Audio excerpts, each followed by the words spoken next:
بسم الله الرحمن الرحيم بسم الله الرحمن الرحيم ومن أحسن قولا ممن دعا إلى الله وعمل صالحا وقال إنني من المسلمين. അല്ലാഹുവിങ്കലേക്ക് ക്ഷണിക്കുകയും സൽക്കർമ്മം പ്രവർത്തിക്കുകയും തീർച്ചയായും ഞാൻ മുസ്ലിങ്ങളുടെ കൂട്ടത്തിലാകുന്നു എന്നു പറയുകയും ചെയ്തവനേക്കാൾ വിശിഷ്ടമായ വാക്ക് പറയുന്ന മറ്റാരുണ്ട്?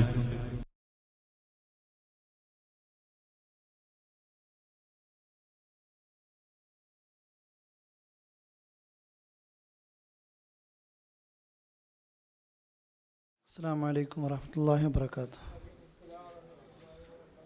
ബിസ്മില്ലാഹിർ റഹ്മാനിർ റഹീം. അൽഹംദുലില്ലാഹി റബ്ബിൽ ആലമീൻ. അസ്സലാത്തു വസ്സലാമു അലാ അഷ്റഫിൽ അംബിയാഇ വൽ മുർസലീൻ നബീന മുഹമ്മദിൻ വഅലാ ആലിഹി വസഹ്ബിഹി അജ്മഈൻ. അല്ലാഹുമ്മ അല്ലിംനാ മാ യൻഫഅനാ വൻഫഅനാ ബിമാ അല്ലംതനാ അല്ലാഹുമ്മ സിദ്നാ ഇൽമ. നമ്മൾക്ക് പരിഭാഷ ഇവിടെ വന്നിട്ടുണ്ട്, നിങ്ങളുടെ കയ്യിലൊക്കെ ഉണ്ട്. ഏതെങ്കിലും ആളുകൾക്ക് തഫ്സീർ കിട്ടാത്തതുണ്ടെങ്കിൽ വാങ്ങിക്കുക. ഇത് ഈ വർഷത്തെ മാത്രമല്ല, അടുത്ത 17, 18 2 ടേമിലുള്ള പാഠ്യപദ്ധതി ഇതിൻ്റെ ഉള്ളിലുണ്ട്. അതുകൊണ്ട് നമ്മൾക്ക് അൽ-ബഖറ 176ഓളം ആയത്തുകൾ ഇൻഷാ അല്ലാഹ് ഈ ടേമിൽ എടുക്കാനുണ്ട്. ബാക്കി അടുത്ത ടേമിൽ അത് തീർക്കും.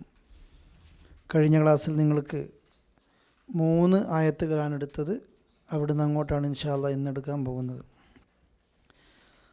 അഊദു ബില്ലാഹി മിനശ് ശൈത്വാനിർ റജീം. ബിസ്മില്ലാഹിർ റഹ്മാനിർ റഹീം. വല്ലദീന യുഅ്മിനൂന ബിമാ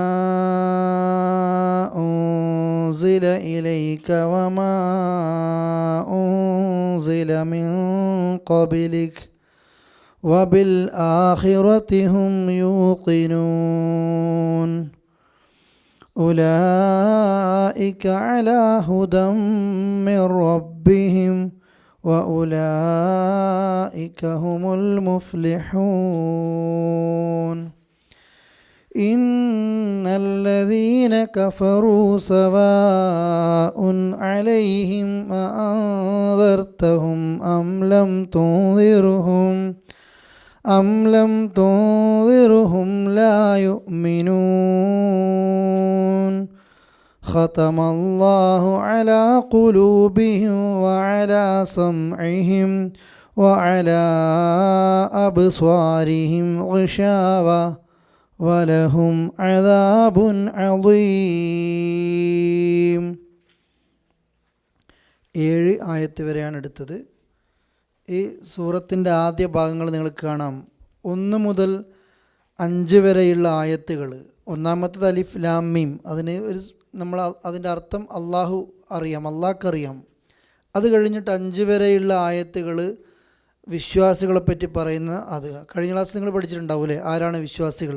ഇന്നും നമ്മൾ കുറച്ച് പറയും. 5 ആയത്തുകൾ വരെ വിശ്വാസികളെക്കുറിച്ചാണ് പറയുന്നത്. മുത്തഖീങ്ങളെപ്പറ്റി പറയുന്നു, അഥവാ വിശ്വാസികൾ.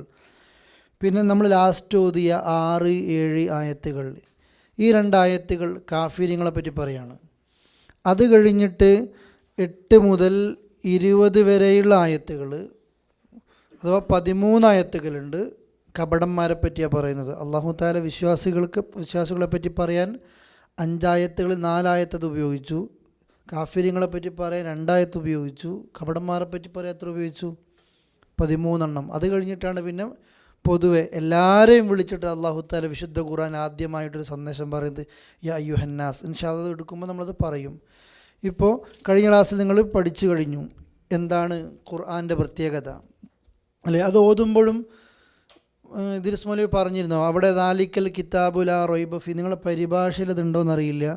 ഖുർആൻ ഓതുമ്പോൾ ദാലിക്കൽ കിതാബു ലാ റൈബ എന്ന സ്ഥലത്തും ഫീഹി എന്നതിൻ്റെ മുകളിലും 3 കുത്തുകൾ കാണലുണ്ടോ അല്ലേ? പരിഭാഷയിലുണ്ടോ? അതില്ലല്ലോ. ഇല്ല, നിങ്ങളത് ഓതുമ്പോൾ ശ്രദ്ധിച്ചിട്ടുണ്ടാവൂലേ? അങ്ങനെ അടുപ്പിച്ചടുപ്പിച്ച് ബാക്കിൽ ബോർഡില്ലാത്തതുകൊണ്ടാണ് നിങ്ങൾക്ക് എഴുതി കാണിച്ചു തരാത്തത്. 2 അടുപ്പിച്ചടുപ്പിച്ച് ത്രികോണം മോഡൽ 3 കുത്ത് വന്നാൽ എന്താ ചെയ്യേണ്ടത്? അതിലേതെങ്കിലും ഒരു സ്ഥലത്ത് എന്ത് ചെയ്യുക? നിർത്തുക അല്ലേ. ഒന്നുകിൽ ദാലിക്കൽ കിതാബു ലാ റൈബ് എന്ന് നിർത്താം, എന്നിട്ട് ഫീഹി ഹുദല്ലിൽ മുത്തഖീൻ എന്നോതാം. അതല്ലെങ്കിൽ ദാലിക്കൽ കിതാബു ലാ റൈബ ഫീഹി എന്ന് നിർത്തിയിട്ട് ഹുദല്ലിൽ മുത്തഖീൻ. ഏതെങ്കിലും ഒരു സ്ഥലത്ത് നമ്മൾക്ക് നിർത്താൻ എന്തുണ്ട്? അനുവാദമുണ്ട്. ഖുർആൻ ഓതുമ്പോൾ നിങ്ങൾ കാണാൻ പറ്റും.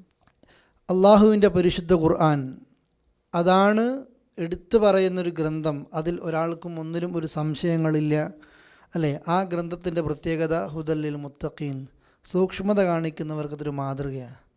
ഈ ഖുർആൻ ജനങ്ങൾക്ക് വിവരണമാണ്, ലോകത്തിന് അനുഗ്രഹമാണ്. പടച്ചോനെ പേടിച്ച് ജീവിക്കണം എന്നാഗ്രഹിക്കുന്ന ആളുകൾക്ക് ഇതൊരു ഗൈഡാണ്. നമ്മൾ മുമ്പ് ഞാനൊരു വിഷയത്തിൽ ഉദാഹരണം പറയുമ്പോഴും ഒരു സാധാരണ ഒരു ചായക്കടയിൽ ജോലി ചെയ്ത ഒരാളും എന്നോട് പറഞ്ഞ വിഷയമാണ് അല്ലേ, സൂക്ഷ്മത കാണിക്കുന്ന വിഷയത്തിൽ എൻ്റെ ജോലി ചെയ്യുന്ന സ്ഥാപനത്തിന് എനിക്ക് പറ്റുന്നില്ല. എന്തുകൊണ്ട് എനിക്ക് പറ്റുന്നില്ല? അള്ളാഹു എൻ്റെ ഖുർആനിൽ എന്നോട് പറയാണ് ഹുദല്ലിൽ മുത്തഖീൻ, സൂക്ഷ്മത കാണിക്കുന്നവർക്ക് ഈ ഖുർആൻ തീർന്ന് അത് ചെയ്യല്ലേ, ഇത് കാണല്ലേ, ഇങ്ങനെ ചെയ്യല്ലേ, ഇങ്ങനെ സമ്പാദിക്കല്ലേ, ഇങ്ങനെ ചെയ്യല്ലേ, ഓരോന്നോരോന്നും അതാ പറഞ്ഞത്. എവിടെയും ഖുർആൻ നമ്മളെ തിരുത്തും. ഖുർആൻ നമ്മൾക്ക് ഒരു ബോധമുണ്ടാക്കും. അതാർക്ക് മാത്രമേ ചെയ്യൂ? മുത്തഖീങ്ങൾക്ക് മാത്രം. ആരാണ് ആ മുത്തഖീങ്ങൾ എന്നതാണ് പിന്നീട് വിശദീകരിക്കുന്നത്. ഒന്നാമത് പ്രത്യേകത അല്ലദീന യുഅ്മിനൂന ബിൽ ഗൈബ്, അവരെന്തിൽ വിശ്വസിക്കുന്നവരായിരിക്കും? ഗൈബിൽ വിശ്വസിക്കുന്നവരായിരിക്കും. അതുപോലെ തന്നെ വയുഖീമുസ്സലാത്ത. എന്താ വയുഖീമുസ്സലാത്ത്? ഒന്ന് അർത്ഥം പറഞ്ഞ യുഖീമുസ്സലാത്ത് നിങ്ങൾ പഠിച്ചതാണല്ലോ. നമസ്കാരം നിലനിർത്തുക, നിസ്കരിക്കുക എന്നുള്ളതല്ല അല്ലേ. നിസ്കാരം നിലനിർത്തലാണ്. നിസ്കാരം നിലനിർത്താനല്ല പറഞ്ഞത്. ഇപ്പോഴെങ്കിലും തോന്നുമ്പോൾ നിസ്കരിക്കുക, തോന്നിയ സമയത്ത് നിസ്കരിക്കുക, അങ്ങനെയല്ല. നിസ്കാരം വിശ്വാസികൾ എന്ത് ചെയ്യണം? അത് നിലനിർത്തിക്കൊണ്ടേയിരിക്കണം. ആ പദം നോക്കി നിങ്ങൾ സ്വല, എന്താ അറബിയിൽ സ്വല എന്നുള്ള പദത്തിൻ്റെ അർത്ഥം? ചേർക്കുക എന്നുള്ള അർത്ഥം അല്ലേ. അള്ളാഹുലേക്കുള്ള ബന്ധം ചേർക്കലാണ് എന്തിലൂടെ ചെയ്യുന്നത്? നിസ്കാരത്തിലൂടെ ചെയ്യുന്നത്. അത് മുറിഞ്ഞാലോ ഖലാസ്, അതോടുകൂടി പോയി. ആ ബന്ധം മുറിച്ചു കഴിഞ്ഞു അള്ളാഹു താല. എന്താ അള്ളാഹു താല പിന്നെ കൊടുത്ത സുഖത്തിൽ കിടന്നുറങ്ങിയിട്ട് നിസ്കരിക്കാത്ത ഒരാൾക്ക് അള്ളാഹു കൊടുക്കുന്ന ശിക്ഷ എന്താ? നിങ്ങൾ കേട്ട് പഠിച്ചതായിരിക്കും. ഒന്നുമില്ലേ? പരലോകത്ത് ശിക്ഷയുണ്ട്. പക്ഷേ ഖബറിൽ മരിച്ച സമയം മുതൽ ഖിയാമത്ത് നാൾ വരെ അയാളുടെ തലയിലേക്ക് പാറക്കല്ലിനെ കൊണ്ട് എന്ത് ചെയ്യും? കല്ലിനെ കൊണ്ട് ഏറ് കിട്ടി തല ചീഞ്ഞറിഞ്ഞ് പൊട്ടിപ്പോകും. അത് ഖിയാമത്ത് നാൾ കഴിഞ്ഞാൽ വേറെ മാ സലഖക്കും ഫീ സഖർ ചോദിക്കും. എന്താ ഈ സഖർ എന്ന് പറയുന്ന വലിയ നരകത്തിൽ നിങ്ങൾക്ക് പ്രവേശിപ്പിക്കപ്പെടാൻ കാരണം? ഒന്നാമത്തെ മറുപടി, ഞങ്ങൾ നിസ്കരിക്കുന്നവരോടൊപ്പമായിരുന്നില്ല. നിസ്കാരം നിലനിർത്തുന്ന ആൾക്കാരുടെ കൂടെ തോന്നുമ്പോഴൊക്കെ നിസ്കരിക്കും. അങ്ങനത്തെ ആൾക്കാരുണ്ട്. ഭക്തിയോട് കൂടുമ്പോൾ പുരയിൽ ആരെങ്കിലും മരിച്ചാലോ കുടുംബത്തിലാരെങ്കിലും മരിച്ചാലോ 1 മാസം ഭയങ്കര നിസ്കാരമായിരിക്കും. അതല്ല അള്ളാഹ്ക്ക് വേണ്ടത്. എപ്പോഴും നിസ്കരിക്കണം. നിസ്കാരം നിലനിർത്താത്ത ഒരാൾ നമ്മളാകരുത്. ഇതാണ് തഖ്വയുള്ള ഒരാളുടെ പ്രത്യേകത. അതുപോലെ തന്നെ വമിമ്മ റസഖ്നാഹും യുൻഫിഖൂൻ, അതും അടിവരയിട്ട് ഇദ്രീസ് മൗലവി നിങ്ങൾ പഠിപ്പിച്ചിട്ടുണ്ടാവും. പൈസേനെ പറ്റിയും സമ്പത്തിനെ പറ്റിയും പറയുമ്പോൾ നിങ്ങൾ സമ്പാദിച്ചതെന്ന് കൊടുക്കാനല്ല അള്ളാഹ് പറയൽ. എപ്പോഴും എന്താ അള്ളാഹ് പറയൽ? വമിമ്മ റസഖ്നാ, നാം നിങ്ങൾക്ക് നൽകിയതിന് നിങ്ങൾ എന്ത് ചെയ്യേണ്ടത്? കൊടുക്കേണ്ടത്. നിങ്ങൾ സ്വന്തം ഉണ്ടാക്കിയ മുതൽ നിന്നും കൊടുക്കേണ്ട. ഒരാൾക്ക് പൈസേൻ്റെ സമ്പത്ത് ഒരാൾക്ക് അള്ളാഹ് വിട്ടുകൊടുത്തിട്ടില്ല. എപ്പോഴും നിങ്ങൾ നോക്കിയേ, അൻഫിഖൂ മിമ്മ റസഖ്നാക്കും, നാം നിങ്ങൾക്ക് തന്നതിൽ നിന്ന് നിങ്ങൾ ചെലവഴിക്കുക. ആര് തന്നതിൽ നിന്ന്? അള്ളാഹ്. വിശ്വാസിയുടെ പ്രത്യേകത അതാണ്. പടച്ചോൻ കൊടുത്തതിൻ്റെ അത് ചെലവഴിക്കും. ആ ചെലവഴിക്കുന്ന, നമ്മൾ സാധാരണ നാടൻ ഭാഷ പറയലുണ്ട്, കോരുന്ന കിണറ്റിലെ വെള്ളം ഉണ്ടാവും അല്ലേ. അതിങ്ങനെ കോരിക്കൊണ്ടിരിക്കുമ്പോഴാണ് പിന്നെ ശുദ്ധമായ വെള്ളം ഇങ്ങനെ വന്നുകൊണ്ടേയിരിക്കുക. കൊടുക്കുന്ന ആൾക്ക് അള്ളാഹ് പൈസ കൊടുക്കൂലേ? റസൂലുള്ളാഹി പറയുന്നില്ലേ, ഇതിങ്ങനെ അള്ളാഹ് നോക്കും സമ്പത്ത് ഒരാളെ കയ്യിൽ കൊടുത്തിട്ട്. അള്ളാഹ് ഉദ്ദേശിക്കുന്ന പോലെ ഇയാളെ സമ്പത്ത് കൈകാര്യം ചെയ്യുന്നില്ലെങ്കിൽ അള്ളാഹ് സ്റ്റോപ്പാക്കും. കാരണം അള്ളാഹ് ഉദ്ദേശിച്ചത് ഇവൻ്റെ കൈ ഇങ്ങനെ പിടിച്ചു നിർത്താനല്ല, പല ലക്ഷ്യമുണ്ട്. അതുകൊണ്ട് ഇങ്ങനെ പോകണം. അതുകൊണ്ടാണ് ഇസ്ലാമിൽ കാണില്ലേ, പിന്നെ ഡെഡായി കിടക്കുന്ന ഭൂമി ആരാണോ കൃഷി ചെയ്യുന്നത് അവൻ്റെതാ. അതിങ്ങനെ കിടക്കാൻ പാടില്ല സമ്പത്തൊന്നും. അതിങ്ങനെ ആളുകൾക്ക് എന്ത് ചെയ്യണം? ഉപകാരം കിട്ടിക്കൊണ്ടേയിരിക്കണം. ആ കിട്ടണമെങ്കിൽ അള്ളാഹു ഈ ഭൂമിയിൽ ആളുകളെ സംവിധാനിച്ചത് ഉള്ളവരും ഇല്ലാത്തവരും മിഡിൽ സ്റ്റേജിൽ നിൽക്കുന്ന ആളുകളൊക്കെ ആയിട്ടാണ്. ഉള്ളവർ ഇല്ലാത്തവർക്ക് അത് എത്തിക്കണം. അതിങ്ങനെ ചെയിനായിട്ട് വരുമ്പോഴാണ് ഇത് സുഖമായിട്ട് നടക്കുന്നത് അല്ലേ? അതുകൊണ്ട് നാം നിങ്ങൾക്ക് നൽകിയതിൽ നിന്ന് നിങ്ങൾ ചെലവഴിക്കും, അവർ ചെലവഴിക്കും. അതാണ് അള്ളാഹു തആല എപ്പോഴും പറയുന്നത്. വിശ്വാസികളുടെ തഖ്വയുള്ളവരുടെ ലക്ഷണം കൂടിയാണ് എന്ത്? അള്ളാഹു എന്താണ് അവർക്ക് നൽകിയത് അത് അവർ ചെലവഴിക്കും. ഇനി മുത്തഖീങ്ങളുടെ അടുത്ത പ്രത്യേകത എന്താണ്? വല്ലദീന, അവർ യുഅ്മിനൂന, അവർ വിശ്വസിക്കുന്നവരാണ്. വല്ലദീന യുഅ്മിനൂൻ, അവർ വിശ്വസിക്കുന്നവരാണ്. എന്തിൽ? ബിമാ ഉൻസില ഇലൈക, താങ്കൾക്ക് ഇറക്കപ്പെട്ടതിൽ. ഉദ്ദേശിക്കുന്നത് നബി സല്ലല്ലാഹു അലൈഹി വസല്ലമക്ക് ഇറക്കപ്പെട്ടതിൽ. എന്താണ് അള്ളാഹുവിൻ്റെ റസൂലിന് ഇറക്കപ്പെട്ടത്? പരിശുദ്ധ ഖുർആൻ. ഖുർആനിൽ വിശ്വസിക്കുന്നവരായിരിക്കും മുത്തഖീങ്ങൾ. പോരാ, അതോടൊപ്പം തന്നെ വമാ ഉൻസില, ഇറക്കപ്പെട്ടതിലും അവതരിപ്പിക്കപ്പെട്ടതിലും, മിൻ ഖബലിക്, താങ്കൾക്ക് മുമ്പുള്ളതിലും.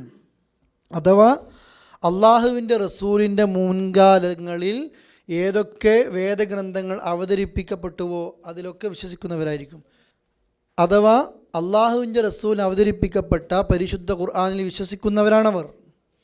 അതുപോലെ തന്നെ അള്ളാഹുവിൻ്റെ റസൂലിൻ്റെ മുൻകാലങ്ങളിൽ നബിമാർക്ക് അവതരിപ്പിച്ചു കൊടുത്ത ഗ്രന്ഥങ്ങളുണ്ട്. ഏതായിരുന്നു ഈസാ നബിക്ക്? മാഷാ അല്ലാഹ്, ആൾ മാറിപ്പോയാൽ അല്ലെങ്കിൽ ഗ്രന്ഥം മാറിപ്പോയല്ല. ഈസാ നബിക്ക് ഏതാ? ഇഞ്ചീൽ. മൂസാ നബിക്ക് തൗറാത്ത് അല്ലേ? സബൂർ ആർക്കാ? ദാവൂദ് നബിക്ക് അല്ലേ? ഇതുപോലെ തന്നെ ഖുർആനിൽ കാണുന്ന സുഹുഫി ഇബ്രാഹീമ വ മൂസ, ഇബ്രാഹീമിൻ്റെയും മൂസയുടെയും ഏടുകൾ അല്ലേ? ഈ നിലക്ക് പരിശുദ്ധ ഖുർആൻ പരിചയപ്പെടുത്തുന്ന വേദഗ്രന്ഥങ്ങൾ ഏതൊക്കെയുണ്ടോ, അതല്ലെങ്കിൽ ഏതൊക്കെ നാമങ്ങളുണ്ടോ, പേരുകളുണ്ടോ, എല്ലാത്തിലും വിശ്വസിക്കും മുസ്ലിങ്ങൾ. നമ്മുടെ ഈമാൻ കാര്യത്തിൽ ഒരു ഭാഗം തന്നെയാണ് വേദഗ്രന്ഥത്തിലുള്ള വിശ്വാസം. വേദഗ്രന്ഥത്തിലുള്ള വിശ്വാസം എന്ന് പറഞ്ഞാൽ ഖുർആനിൽ വിശ്വസിക്കുക, തൗറാത്തിലും ഇഞ്ചിലും വിശ്വസിക്കാതിരിക്കുക, ഇത് മുസ്ലിമിൻ്റെ പണിയല്ല. ഇത് അള്ളാഹുവിൻ്റെ റസൂൽ കരീം സല്ലല്ലാഹു അലൈഹി വസല്ലമ മക്കയിൽ ദീന് പ്രബോധനം ചെയ്യാൻ വേണ്ടി വന്ന സമയത്ത് അവിടുത്തെ ക്രിസ്ത്യാനികളുടെയും ജൂതന്മാരുടെയും പണിയായിരുന്നു ചില നബിമാരിൽ വിശ്വസിക്കുക, ചില ഗ്രന്ഥങ്ങളിൽ വിശ്വസിക്കുക, ചിലതിൽ വിശ്വസിക്കാതിരിക്കുക. ഞങ്ങളോട് നിങ്ങൾ ഉപദേശിക്കുകയൊന്നും വേണ്ട, ഞങ്ങൾ ചിലതിലേ വിശ്വസിക്കൂ എന്ന് പറയുന്ന രീതി. ഇത് ജൂതന്മാരും ക്രിസ്ത്യാനികളും നശിപ്പിക്കപ്പെടാനുള്ളൊരു കാരണമാണ്. അതുകൊണ്ട് തന്നെ ഒരു മുത്തഖിയുടെ പ്രത്യേകത എല്ലാത്തിലും നമ്മൾ എന്ത് ചെയ്യും? വിശ്വസിക്കും. എല്ലാത്തിലും നമ്മൾ എന്ത് ചെയ്യണം? വിശ്വസിക്കണം. അത് ഏത് രീതിയിലാണ് വിശ്വസിക്കേണ്ടത്? ഗ്രന്ഥങ്ങളിൽ വിശ്വസിക്കുമ്പോൾ നമ്മൾ പഠിക്കണം. നമ്മൾ ഖുർആനിലും വിശ്വസിക്കണം, തൗറാത്തിലും വിശ്വസിക്കണം, ഇഞ്ചിലിലും വിശ്വസിക്കണം അല്ലേ? സബൂറിലും വിശ്വസിക്കണം. എങ്ങനെ? ഖുർആനിൽ നമ്മൾ പ്രത്യേകമായിട്ട് ഇതിൻ്റെ മുഴുവൻ കാര്യത്തിലും വിശ്വസിക്കണം. എന്നാൽ തൗറാത്തിലും ഇഞ്ചിലിലും സബൂറിലൊന്നും ഒരു ഗ്രന്ഥത്തിലും ലോകത്ത് ആ നബിമാർക്ക് അള്ളാഹു തആല ഇറക്കിക്കൊടുത്ത അതേ രീതിയിൽ മുൻകാല വേദഗ്രന്ഥങ്ങൾ ഖുർആൻ ഇറങ്ങുന്ന സമയത്ത് പോലും ഇല്ല. ഖുർആൻ ഇറങ്ങുന്ന സമയത്ത് പോലും മുൻകാല വേദഗ്രന്ഥങ്ങൾ സുഖമായി ശരിയായ രീതിയിലില്ല, മാറ്റത്തിരുത്തലുകൾക്ക് വിധേയമാക്കപ്പെട്ടിട്ടുണ്ട്. അതുകൊണ്ട് തന്നെ നമ്മളത് വിശ്വസിക്കേണ്ടത് മൊത്തത്തിൽ അതിലുള്ള എല്ലാ കാര്യങ്ങളും നമ്മൾ എന്ത് ചെയ്യണം? വിശ്വസിക്കണം. ഈ തഫ്സീറിൽ നിങ്ങൾക്ക് കാണാം 3 കാര്യം എടുത്തു കൊടുക്കുന്നത്. 3 രീതിയിലാണ് വിശ്വാസം വരിക. ഒന്ന്, ഖുർആനിൽ പറയുന്ന എല്ലാ അതേപോലെ കറക്റ്റായിട്ട് മുൻ വേദഗ്രന്ഥങ്ങളിലുണ്ടാകും വിശ്വാസ കാര്യങ്ങളൊക്കെ. അത് നമ്മൾ അപ്പടി തന്നെ എന്ത് ചെയ്യണം? വിശ്വസിക്കണം. 2, ഖുർആനിന് വിരുദ്ധമായിട്ടുണ്ടാകും. ഖുർആനിൽ എന്ത് ചെയ്തിട്ടുണ്ടാവും? ഖുർആനിന് വിരുദ്ധമായിട്ട് കാണാം. കാരണം കാലഘട്ടങ്ങൾക്കനുസരിച്ച് ചിലപ്പോൾ നിയമങ്ങൾ ഭേദഗതി ചെയ്യാൻ സാധ്യതയുണ്ട്. അള്ളാഹുവിൻ്റെ ഖുർആൻ അത് പറയുന്നുണ്ട്. ഏത്? ലിക്കുല്ലിൻ ജഅൽനാ മിൻകും ശിഅതൻ വമിൻഹാജ. അള്ളാഹുവിൻ്റെ പരിശുദ്ധ ഖുർആൻ ഒരു കാര്യം പറയുകയാണ്, ഓരോ സമയത്തും വിശ്വാസകാര്യങ്ങൾ ഒന്നിച്ച് പറയുന്നതോടൊപ്പം നടപടിക്രമങ്ങളും ചില മൻഹജുകളും അഥവാ റൂട്ടുകളും അള്ളാഹു എന്ത് ചെയ്യും? വ്യത്യസ്തമാക്കും. അതുകൊണ്ട് തന്നെ നമ്മുടെ വിശ്വാസം അള്ളാഹിൻ്റെ ഖുർആനിൽ എങ്ങനെയാണോ പറഞ്ഞത് അതനുസരിച്ചാണ് മുൻ വേദഗ്രന്ഥങ്ങളിൽ പറയുന്നതെങ്കിൽ അതപ്പടി വിശ്വസിക്കുന്നു. ഖുർആനിന് എതിരായിട്ടാണോ പറയുന്നതെങ്കിൽ അത് നമ്മൾ പാടെ തള്ളിക്കളയുന്നു. ഇനി 3ാമത് റസൂൽ ഒരു കാര്യം പറയുന്നുണ്ട്. ഇത് രണ്ടുമല്ല, ഖുർആനിൽ പറയാത്തതുമല്ല, ഖുർആൻ പാടെ നിരാകരിക്കുന്നതുമല്ല, ഖുർആൻ അങ്ങനെ തന്നെ പറയുന്നതുമല്ലാത്ത കാര്യങ്ങളും മുൻ വേദഗ്രന്ഥങ്ങളിലുണ്ടാകും. പറഞ്ഞാൽ മനസ്സിലായോ? ഒന്ന് വരിക, ഖുർആനിൽ പറയുന്ന അതേപോലെ അത് വിശ്വസിക്കണം. 2, ഖുർആനിൽ പറയാത്തത് അത് തള്ളിക്കളയണം. ഇത് രണ്ടുമല്ലാത്ത ചില കാര്യങ്ങളും ഉണ്ടാവും. ഖുർആൻ പറഞ്ഞിട്ടുണ്ടാകില്ല ആ വിഷയം, തൊട്ടിട്ടേ ഉണ്ടാകൂല, അതങ്ങനെയാണെന്നും അങ്ങനെ അല്ലാന്നും പറഞ്ഞിട്ടുണ്ടാകൂല. ഇങ്ങനത്തെ ചില കാര്യങ്ങൾ പറയുമ്പോൾ മുസ്ലിങ്ങളോട് റസൂൽ കരീം സ്വല്ലല്ലാഹു അലൈഹി വസല്ലം പറയുന്നു, ജൂതരോ ക്രിസ്ത്യാനിയോ നിങ്ങളുടെ സമീപത്തേക്ക് വന്നിട്ട് ഖുർആൻ മുഴുവനായിട്ടും ഉണ്ട് എന്ന് പറഞ്ഞതോ ഇല്ല എന്ന് പറയാത്തതോ ആയ മൂന്നാമത്തൊരു കാര്യം പറയുമ്പോൾ നിങ്ങൾ അത് പൂർണ്ണമായിട്ട് സത്യാക്കാനും പോകരുത്, പൂർണ്ണമായിട്ട് കളവാക്കാനും പോകരുത്. പറഞ്ഞാൽ മനസ്സിലായോ? പൂർണ്ണമായിട്ട് സത്യാക്കാനും പോകണ്ട, പൂർണ്ണമായിട്ട് കളവാക്കാനും പോകണ്ട. നിങ്ങൾ പറഞ്ഞോ, ഞങ്ങളുടെ ഗ്രന്ഥങ്ങളിലും മുൻ വേദഗ്രന്ഥങ്ങളിലും ഞങ്ങൾ എന്ത് ചെയ്യുന്നു? വിശ്വസിക്കുന്നു. ഇപ്പോൾ പഠിച്ചോ, ഇതാണ് നമ്മുടെ വിശ്വാസം. എല്ലാ വേദഗ്രന്ഥങ്ങളിലും എല്ലാ നബിമാർക്കും അള്ളാഹ് കൊടുത്ത സന്ദേശം ഒന്ന് തന്നെയാണ്. അതുകൊണ്ടാണ് എല്ലാ ഗ്രന്ഥത്തിലും നമ്മളെ കൊണ്ട് വിശ്വസിപ്പിക്കുന്നതും. കാരണം മതം അള്ളാഹുവിൻ്റെ അടുക്കൽ ഏത് മാത്രമേ ഉള്ളൂ? ഇന്നദ്ദീന ഇൻദല്ലാഹിൽ ഇസ്ലാം. എല്ലാ നബിമാരും ഈ ഇസ്ലാം ദീന പ്രബോധനം ചെയ്തത്. അതുപോലെ തന്നെ അഫ്ളു മാ ഖുൽതു അന വൻ നബിയൂന മിൻ ഖബ്ലി ലാ ഇലാഹ ഇല്ലല്ലാഹ്. ഞാനും എനിക്ക് മുമ്പ് കഴിഞ്ഞു പോയ സകല നബിമാരും പ്രഥമമായിട്ടും പ്രധാനമായിട്ടും ജനങ്ങളോട് പറയുന്നത് ലാ ഇലാഹ ഇല്ലല്ലാഹ്. അപ്പോൾ എല്ലാ നബിമാരും കൊടുത്ത സന്ദേശം തന്നെയാണ്, ഒന്നു തന്നെയാണ്. നമസ്കാരം പഠിപ്പിക്കുന്നു, വ്യത്യസ്ത രീതികളാണ് മാറുന്നത്, കർമ്മങ്ങൾ മാറുന്നില്ല. ഒന്നുമല്ലേ നോമ്പിനെ പറ്റി പറഞ്ഞു നോക്കിയാൽ നിങ്ങൾ സത്യവിശ്വാസികളെ നിങ്ങൾക്ക് നോമ്പ് നിർബന്ധമാക്കിയിരിക്കുന്നു, അല്ലെങ്കിൽ നോമ്പ് നിർബന്ധമാക്കപ്പെട്ടിരിക്കുന്നു. എങ്ങനെ? കമാ കുതിബ അലല്ലദീന മിൻ ഖബ്ലിക്കും, നിങ്ങൾക്ക് മുമ്പുള്ളവർക്കും നോമ്പ് നിർബന്ധമാക്കപ്പെട്ടതുപോലെ. അപ്പോൾ ഈ കർമ്മം ആരിലുണ്ട്? മുൻകാലത്തും ഉണ്ട്. ഇങ്ങനെയായിരിക്കും നമ്മുടെ വിശ്വാസം. എല്ലാ നബിമാരിലും പോലെ എല്ലാ വേദഗ്രന്ഥങ്ങളിലും അതാണ് തഖ്വയുള്ള ഒരു മുസൽമാൻ്റെ ലക്ഷണം. വല്ലദീന യുഅ്മിനൂന ബിമാ ഉൻസില ഇലൈക, താങ്കൾക്ക് അവതരിപ്പിക്കപ്പെട്ടതിൽ അവർ വിശ്വസിക്കും. വമാ ഉൻസില മിൻ ഖബ്ലിക്, താങ്കൾക്ക് മുമ്പ് അവതരിപ്പിക്കപ്പെട്ടതിലും അവർ വിശ്വസിക്കും.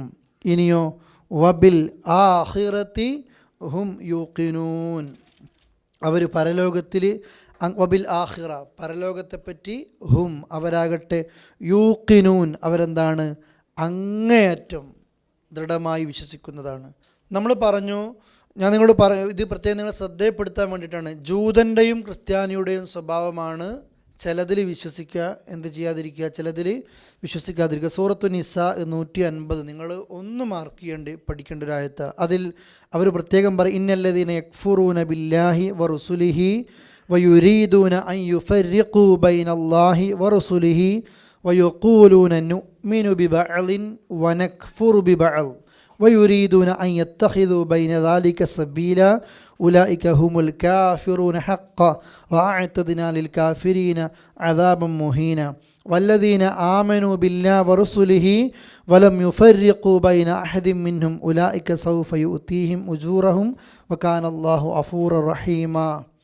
നോക്ക് നിങ്ങൾ, ഇതിലാദ്യ 150-ാമത്തെ ആയത്തിൽ അള്ളാഹ് പറയാണ്, അള്ളാഹുവിലും അള്ളാഹുവിൻ്റെ ദൂതന്മാരിലും അവിശ്വസിക്കുന്ന ആളുകൾ അവർ ഉദ്ദേശിക്കുന്ന യുരീദൂന അൻ യുഫർരിഖൂ ബൈനല്ലാഹി വറസൂലി, അവർ അള്ളാഹ്ക്കിടയിലും പ്രവാചകന്മാർക്കിടയിലും വേർതിരിവുണ്ടാക്കാൻ അവർ ഉദ്ദേശിക്കുകയാണ്.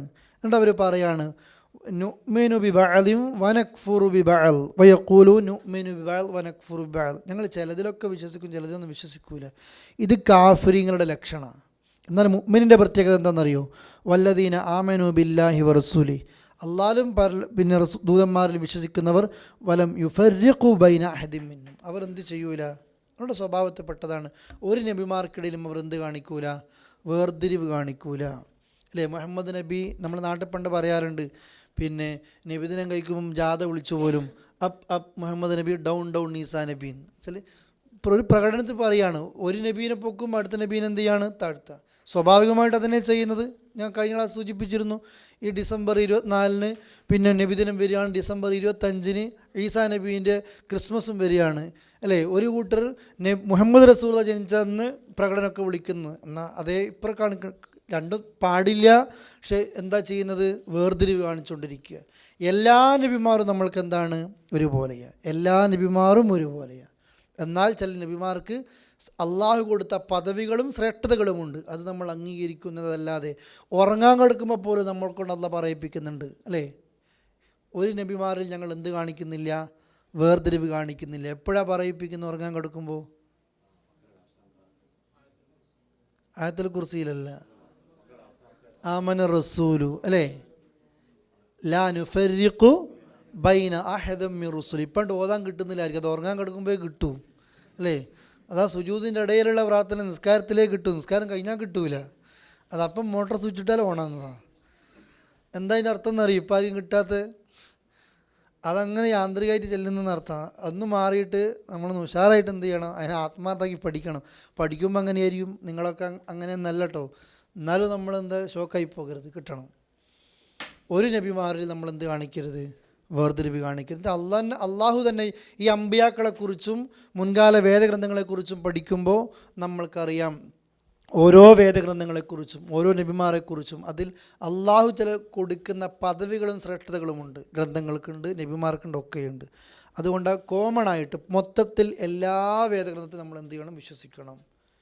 ബൈബിൾ അല്ല അല്ലേ, നമ്മൾ ഇഞ്ചിയിൽ ഏത് നിലക്കാണോ മാറ്റത്തിരുത്തലുകൾക്ക് വിധേയമാകാത്ത ഒരു ഇഞ്ചിയിലുണ്ട്, അത് നമ്മൾ വിശ്വസിക്കുന്നുണ്ട്. നമ്മൾ മുസ്ലിങ്ങളെ ഗ്രന്ഥമാണത് അല്ലേ. അല്ലെങ്കിൽ അള്ളാഹു ജനങ്ങൾക്ക് ഹിദായത്ത് കൊടുക്കാൻ അവർ കൊടുത്ത ഗ്രന്ഥമാണ്. എന്നിട്ട് ഈ ആയത്ത് അവസാനിപ്പിക്കുക, മുത്തഖീങ്ങളുടെ ഗുണം, അവരുടെ ഗുണം വബിൽ ആഖിറ, പരലോകത്തെ തൊട്ട്, ഹും അവരാകട്ടെ, യൂഖിനൂൻ ദൃഢമായി വിശ്വസിക്കുന്ന ആളുകളാണ്. പരലോകത്തെപ്പറ്റി പറയുമ്പോൾ യുഅ്മിനൂൻ എന്നുള്ള പറഞ്ഞിട്ടില്ല, പരലോകത്തിൽ അവർ വിശ്വസിക്കുന്നു എന്നല്ല അല്ല പറഞ്ഞത്. എന്താ പറഞ്ഞത്? മുത്തഖീങ്ങൾ ദൃഢമായിട്ട് വിശ്വസിക്കും. മുത്തഖീങ്ങളല്ലാത്തവരോ പരലോകം ഉണ്ട് എന്ന് വിശ്വസിക്കും. നമ്മളാണോ എന്ന് നമ്മൾ ചിന്തിക്കുക. തഖ്വയുള്ള ആളുകൾ പരലോകം ഉണ്ട് എന്ന് ദൃഢമായിട്ട് ജീവിതത്തിൽ അത് തെളിയിച്ച് വിശ്വസിക്കും. അവർ സാധാരണക്കാരെന്താ ചെയ്യുക? പരലോകം ഉണ്ടെന്ന് വിശ്വസിക്കും. നമ്മളെല്ലാവരും പരലോകം ഉണ്ടെന്ന് വിശ്വസിക്കുന്നുണ്ട്, അതുകൊണ്ടായി ക്ലാസ്സിൽ വന്നിരിക്കുന്നത്. പക്ഷെ നമ്മൾ സ്വന്തം ആരും നോക്കാണ്ട് സ്വന്തം ആലോചിച്ച് നോക്കിയേ, പരലോകം ഉണ്ട് എന്ന് ചെയ്തിട്ട് നമുക്ക് നിസ്കരിക്കാൻ പറ്റുന്നില്ല, പരലോകമുണ്ട് എന്ന് മനസ്സിലാക്കിയിട്ട് ജോലി ചെയ്യാൻ പറ്റുന്നില്ല അല്ലേ. അന്ന് എന്തുകൊണ്ട് പറ്റുന്നില്ല? ഉണ്ട്, അതൊരു വിശ്വാസമില്ലാത്ത പോലെ, അത് എന്തോ അല്ലാണ്ട് രക്ഷപ്പെടുത്തുന്ന പോലെ. ഇക്കഴിഞ്ഞ തിങ്കളാഴ്ചയാണ് ഒരാളായിട്ട് ഇങ്ങനെ സംസാരിച്ചുകൊണ്ടിരിക്കുമ്പോൾ പറഞ്ഞു, നീ ഇങ്ങനൊന്നും എഴുതാൻ പാടില്ല, അങ്ങനൊന്നും ഈ നെറ്റ് പോയാൽ പോലും നിങ്ങളൊന്നും എഴുതരുതെന്ന് പറഞ്ഞപ്പോൾ അയാൾ അറിയാതെ പറഞ്ഞു. അയാളുടെ ഈ FBയിലൊക്കെ അഥവാ ഫേസ്ബുക്കിലൊക്കെ എഴുതുന്നതിനെ പറ്റിയൊക്കെ അള്ളാഹ് ചോദ്യം ചെയ്യുകയാണെങ്കിൽ അള്ളാഹ് കുറച്ച് കുടുങ്ങിപ്പോവല്ലോ. ഒരു കുഫറിൻ്റെ വർത്തമാനം നോക്കിയാൽ നിങ്ങൾ, ആളുകൾക്ക് ബോധമില്ല അല്ലേ. രാഷ്ട്രീയത്തിൽ മറ്റൊരു എന്ത് തോന്നിയ ദിവസം വിളിച്ചാലും പരലോകത്ത് അതൊന്നും മൈൻഡ് തന്നെ ചെയ്യില്ല എന്നുള്ള വിശ്വാസമുണ്ട് ആളുകൾക്ക്. വാട്സപ്പിൽ എന്ത് ഫോർവേഡ് ചെയ്താലും അള്ളാഹ് അതൊന്നും ചോദിക്കില്ല എന്ന വിശ്വാസമുണ്ട് ആളുകൾക്ക് അല്ലേ. സാധാരണക്കാർ ഇന്ന് ഒരാൾ സൗദി അറേബ്യയിൽ നിന്ന് ഖുറൂജ് അടിച്ച് പോവുകയാണ്. ഇന്ന് ഖുറൂജ് അടിച്ചു. എന്തുകൊണ്ടടിച്ചു എന്നറിയോ നിങ്ങൾ? നമ്മൾക്ക് അത്ഭുതം കേൾക്കുമ്പോൾ അത്ഭുതം തോന്നിപ്പോവുകയാണ്. അയാൾ അടിക്കുന്നത്, അയാൾ ജോലി ചെയ്യുന്ന സ്ഥാപനം അയാളെ കൊണ്ട് പിന്നെ പറ്റിപ്പ് നടത്തുകയാണ്. അഥവാ കളറുകളിട്ടിട്ട് ആളുകൾക്ക് ഈ ചായയിലും അതുപോലെ തന്നെ ജ്യൂസിലൊക്കെ കളറുകളിട്ടിട്ട് സഫറാനാണെന്നും പലതെന്നൊക്കെ പറഞ്ഞിട്ട് കൂടുതൽ പൈസ മേടിക്കും. ഈ എൻ്റെ കൈ കൊണ്ടത് വേണ്ട എന്ന് ചിന്തിച്ചിട്ട് പോവുകയാണ്. അതാണ് പരലോകത്തുള്ള വിശ്വാസം.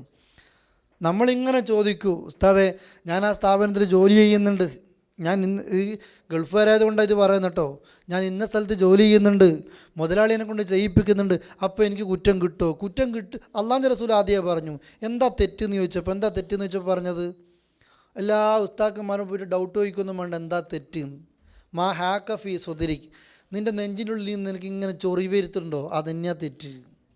ചെയ്യുമ്പോൾ കൈ വറക്കുണ്ടോ അല്ലേ, കള്ള ബില്ലടിക്കുമ്പോൾ തോന്നുന്നുണ്ടോ, സ്റ്റിക്കർ മാറ്റുമ്പോൾ തോന്നുന്നുണ്ടോ, അതല്ലെങ്കിൽ വേറെ ഏതെങ്കിലും കാര്യം ചെയ്യുമ്പോൾ നിനക്ക് എന്തെങ്കിലും വിഷമം ഉണ്ടാക്കിയിട്ടുണ്ടോ അല്ലേ. ഇപ്പോൾ ചിലപ്പോൾ വിഷമം ഉണ്ടാവില്ല, അതിങ്ങനെ തയഞ്ഞു പോയിട്ട്. അതിന് ഒന്നാം ദിവസം വിഷമം ഉണ്ടായിരുന്നു, അതന്നെയാ തെറ്റ്. പക്ഷെ നമുക്കിത് തെറ്റാന്നറിഞ്ഞിട്ടും നമ്മളിത് ചെയ്യുന്നു. എന്തുകൊണ്ട് ചെയ്യുന്നു? നമ്മൾ വിചാരിക്കുകയാണ് ഇതല്ലെങ്കിൽ ഞാൻ പട്ടിണിയായി പോകും. ആര് പറയുന്നു പട്ടിണിയായി പോകും അല്ലേ? നമ്മളൊരിക്കലും പട്ടിണിയാകൂല. പരലോകം അതുകൊണ്ടാണ് പറഞ്ഞത്, മുത്തഖീങ്ങളല്ല നമ്മൾ. മുത്തഖീങ്ങളാണെങ്കിൽ പിന്നെ അതിൽ ദൃഢമായി വിശ്വസിക്കും. നമുക്ക് പരലോകം ഉണ്ടെന്നല്ലായിരിക്കും അറിയുക. പരലോകം ഇല്ല എന്ന് വിശ്വസിക്കുന്ന ഒരാൾ ഇതിലില്ല. ഉണ്ടോ? ഇല്ലല്ലോ. ആണും ഇല്ല, പെണ്ണും ഇല്ല. പക്ഷെ ഞാൻ എൻ്റെ പൊന്നു സഹോദരന്മാരോടും പൊന്നു സഹോദരിയോടും പറയാ, പരലോകമുണ്ട് എന്ന് ദൃഢമായി നമുക്ക് വിശ്വാസം വരുന്നില്ല. എന്തുകൊണ്ട് വരുന്നില്ല? നമ്മൾ അമലെങ്ങനെയാ അല്ലേ? നമ്മൾക്ക് കൃത്യമായിട്ടൊരു നിസ്കരിക്കാൻ പറ്റുന്നില്ല ആത്മാർത്ഥമായിട്ട്. എന്തുകൊണ്ടാണ്? പടച്ചവൻ്റെ മുമ്പിൽ പരലോകത്തെ നിൽക്കണമെന്നൊരു ബോധമില്ലാത്തത് കൊണ്ട്. ആ രണ്ട് വിശ്വാസത്തിൻ്റെ ഇവിടെ ആയതുകൊണ്ടാണ് ഈ ഉദാഹരണം പറയുന്നത്. എത്ര ആളുകൾ നിങ്ങൾ കാണുന്നില്ലേ മത്സരിക്കുന്നത്? ഞാനും നിങ്ങളൊക്കെ മത്സരിക്കൂലേ? ഒരു 3 കാറ് ചെരിച്ച അവിടെ ഏതെങ്കിലും മാളിൽ വെച്ച് കഴിഞ്ഞാൽ നമ്മളെ മനസ്സിൽ അതിന് കിട്ടട്ടെ എന്ന് വിചാരിച്ചിട്ട് നമ്മളും പൂരിപ്പിച്ചിട്ട് പോകും അല്ലേ?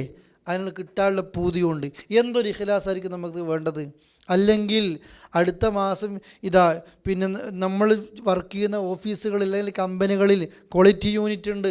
അതിൽ നമ്മളെ ശരിക്കും അവർ നോക്കുന്നുണ്ട് ഏതൊക്കെ രീതിയിലാണ് വർക്ക് വരുന്നത്, സ്റ്റൈപ്പൻഡ് കൂടും എന്ന് കണ്ടാൽ എത്ര ഇഖ്ലാസിൽ നമ്മൾ വർക്ക് ചെയ്യും, എത്ര ടിപ്പിൽ നമ്മൾ നടക്കും അല്ലേ? എൻ്റെ ഓഫീസിൽ ഇന്ന വേഷമാണ് വേണ്ടത്, എനിക്ക് ഇത്ര സാലറി തരുന്ന ഓഫീസാണ്, നമ്മൾ കറക്റ്റ് ചെയ്യുന്നത്. പിന്നെ ഷൂ പോളിഷ് ചെയ്യുന്നുണ്ട്, അതുപോലെ തന്നെ ടൈ കെട്ടുണ്ട്, ഡ്രസ്സ് നീറ്റാക്കുന്നുണ്ട്, ഒക്കെ നമ്മൾ ചെയ്യുന്നുണ്ട്. എന്തിനാ? നമുക്കത് വിശ്വാസമുണ്ട്, എൻ്റെ ഓഫീസിൽ ഇന്നത് പോകണം, അതുകൊണ്ടാണ് എനിക്ക് സാലറി തരുന്നത്, എല്ലാം ഉണ്ട്. പക്ഷെ പടച്ചവൻ്റെ മുമ്പിലേക്ക് ഇങ്ങനെ നടക്കണം എന്നൊരു ബോധം നമുക്ക് എന്തുകൊണ്ട് വരുന്നില്ല അല്ലേ? നമ്മളെ വിശ്വാസം മനസ്സിലേക്ക് കയറുന്നില്ല. അതുകൊണ്ടാണ് ഇബ്രാഹിമിൻ അദ്ദേഹം റഹ്മത്തുള്ളാഹി അലൈഹി പറഞ്ഞത്, നിങ്ങൾക്കൊന്നും നന്നാകാൻ കഴിയാത്തതും നിങ്ങൾക്കൊന്നും ദുആ ചെയ്തിട്ട് അള്ളാഹ് ഉത്തരം തരാത്തതും കാരണം അതാ. നിങ്ങൾ ഇതൊക്കെ വിശ്വസിക്കുന്ന അള്ളാഹുവിൻ്റെ ആഖിറം ഉണ്ട് എന്ന് നിങ്ങൾ വിശ്വസിക്കുന്നുണ്ട്, പക്ഷെ അതിനുവേണ്ടി അമൽ നിങ്ങൾ ചെയ്യുന്നില്ല. പടച്ചോൻ ഉണ്ട് എന്ന് നിങ്ങൾ വിശ്വസിക്കുന്നുണ്ട്, പക്ഷെ അള്ളാഹ് ഉണ്ട് നിങ്ങൾക്കറിയാം, പക്ഷെ അള്ളാഹ് നിങ്ങൾ അനുസരിക്കുന്നില്ല. നിങ്ങൾക്ക് മരിക്കുന്നറിയാം, പക്ഷെ മരണത്തിന് വേണ്ടി നിങ്ങൾ ഒരുങ്ങുന്നില്ല. എത്രയോ ആൾക്കാർ നിങ്ങൾ ദഫൻതുമിൽ അംവാദ്, ആളുകളെ നിങ്ങൾ കബറടക്കിയിട്ടുണ്ട്, വലം തഅതബിറുമിൻ, അതിൽ നിങ്ങളൊരു ഗുണപാഠമായിട്ട് പഠിച്ചിട്ടുമില്ല. ലാസ്റ്റ് ചുരുക്കം പറയുകയാണ് അദ്ദേഹം, എന്തുകൊണ്ടാണ് നമുക്ക് ഈ വിശ്വാസം ശരിക്കും വരാത്തെന്നറിയോ? അള്ളാഹിനെ പറ്റി ചിന്തിക്കാനും നേരം കിട്ടാത്തത്. വതറക്തും അയൂബക്കും വഷ്തഗൽതും ബി അയൂബിന്നാസ്, നമുക്കൊരാൾക്കും നന്നാകാൻ പറ്റാത്തതും പടച്ചോൻ്റെ പരലോകത്തേക്ക് പറ്റി റബ്ബിൻ്റെ പരലോകത്തേക്ക് വേണ്ടി ഒരമലും ചെയ്യാൻ പറ്റാത്തത് എന്താണെന്നറിയോ? നിങ്ങൾ തറക്തും അയൂബക്കും, നിങ്ങളെ കുറവൊക്കെ നിങ്ങൾ മറന്നുപോയിട്ടുണ്ട്, എല്ലാവരും ഉപേക്ഷിച്ചിട്ടുണ്ട്. വഷ്തഗൽതും ബി അയൂബിന്നാസ്, ആരാൻ്റെ കുറവിൻ്റെ പിന്നാലെ നിങ്ങളിങ്ങനെ ഓടുക. എല്ലാവർക്കും 10 ഗ്രൂപ്പ് ഉണ്ടാവും, 10 ടീം ഉണ്ടാവും, 10 കമ്പനികളുണ്ടാവും, ഒക്കെ ഉണ്ടാവും. എവിടെയും ചർച്ച വേറെ ആളെ പറ്റിയാണ്. എന്നെപ്പറ്റി ചർച്ച ചെയ്യാൻ ആർക്കും നേരെയില്ല, എന്നെപ്പറ്റി ഞാൻ ചർച്ച ചെയ്യാൻ എനിക്ക് സമയം കിട്ടുന്നില്ല. സഹോദരങ്ങളെ, നമ്മൾ അങ്ങനെ ആകരുത്. അള്ളാഹിൻ്റെ പരലോകത്തെപ്പറ്റി ചില്ലറ. നിങ്ങൾ നാളെ സൂറത്തുൽ കഹ്ഫ് ഓതുമ്പോൾ നിങ്ങൾ കണ്ടുപോകുന്നൊരായത്തുണ്ട് അല്ലേ? പിന്നെ ഗ്രന്ഥങ്ങൾ കയ്യിൽ കിട്ടുമ്പോൾ മനുഷ്യൻ വിളിച്ചു പറയുന്ന രംഗമുണ്ട്, യാ വൈലത്തന മാലി ഹാദൽ കിതാബ്, ഇതെന്തൊരു നാശം, ഇതെന്തൊരു ഗ്രന്ഥ, എൻ്റെ നാശം, ഇതെന്തൊരു ഗ്രന്ഥ, മാലി ഹാദൽ കിതാബ്, ഇതെന്തൊരു ഗ്രന്ഥ പഠിച്ചോനെ, ലാ യുഗാദിറു സഗീറത്തൻ വലാ കബീറത്തൻ ഇല്ലാ അഹ്സാഹ, ചെറുതും വലുതുമായ ഒന്നും വിട്ടുപോയിട്ടില്ല. ഇത് മതി അല്ലേ? ഏതാണ് അള്ളാഹ്? ഒരു കാര്യവും ഗ്രന്ഥത്തിൽ എഴുതി വെക്കാൻ അള്ളാഹ് വിട്ടുപോയിട്ടില്ല. ലുഖ്മാൻ സൂറത്തിൽ ലുഖ്മാൻ തൻ്റെ മക്കൾ ഉപദേശിക്കുമ്പോഴും പറയുന്നുണ്ട്, യാ ബുനയ്യ ഇന്നഹ ഇൻ തകു മിസ്ഖാല ഹബ്ബത്തിൻ മിൻ ഖർദൽ ഫതകുൻ ഫീ സഖറത്തിൻ ഔ ഫിസ് സമാവാതി ഔ ഫിൽ അർളി യഅതി ബിഹല്ലാഹ്.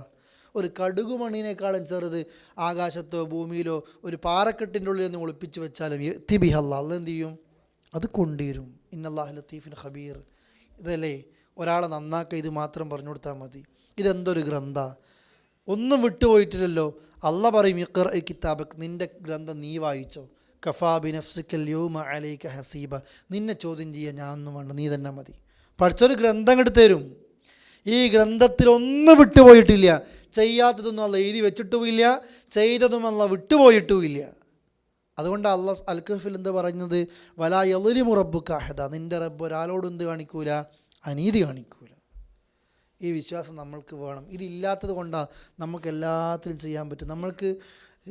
നമ്മൾ തന്നെ എന്താ ഹറാമത്ത് നിന്നത്? നമ്മൾ തന്നെ എന്താ ഈ കളത്തിലൊക്കെ കളിക്കുന്നത്? നമ്മൾക്കെന്താ നിസ്കരിക്കാൻ പറ്റാത്തത്? എന്തുകൊണ്ട്? പടച്ചവൻ്റെ മുമ്പിലേക്ക് എത്തണമെന്ന് നമുക്ക് എത്തും എന്നത് അറിഞ്ഞിട്ട് നമുക്കൊരു വിശ്വാസം, ഒരു ഉറപ്പ് കിട്ടിയിട്ടില്ല. ഉറപ്പ് കിട്ടിയ ഒരാൾ നിൽക്കും, ഉറപ്പ് കിട്ടിയ ഒരാളും എന്ത് ചെയ്യൂല? സമാധാനത്തിൽ നിൽക്കൂല. അള്ളാഹു റസൂൽ ചോദിക്കുന്നുണ്ട്, നിങ്ങളെന്താ ഇങ്ങനെ സന്തോഷിക്കുന്നത്? അഥവാ കാഹളത്തിൽ ഊതുന്ന അല്ലേ, കാഹളത്തിൽ ഊതുന്നവൻ ആ പടച്ചവൻ്റെ ഉത്തരവും കാത്തിട്ട് ഇങ്ങനെ കാത്തു നിൽക്കുക. ഒരനുവാദം കിട്ടിയാൽ എന്ത് കിട്ടും? ഊത്ത് വരും, അതോ ലോകം നശിക്കും. നിങ്ങളിങ്ങനെ സന്തോഷിക്കുക. ഖുർആൻ ചോദിക്കുന്നു, അത്തൽഹക്കൂന വലാ തബ്കൂൻ, നിങ്ങളെന്താ കരയാത്ത, നിങ്ങളിങ്ങനെ ചിരിക്കുകയാണോ? ഗ്രഹണ നിസ്കാരം നിസ്കരിക്കുമ്പോൾ അള്ളാഹുവിൻ്റെ റസൂൽ സ്വർഗം കണ്ടു, നരകം കണ്ടു.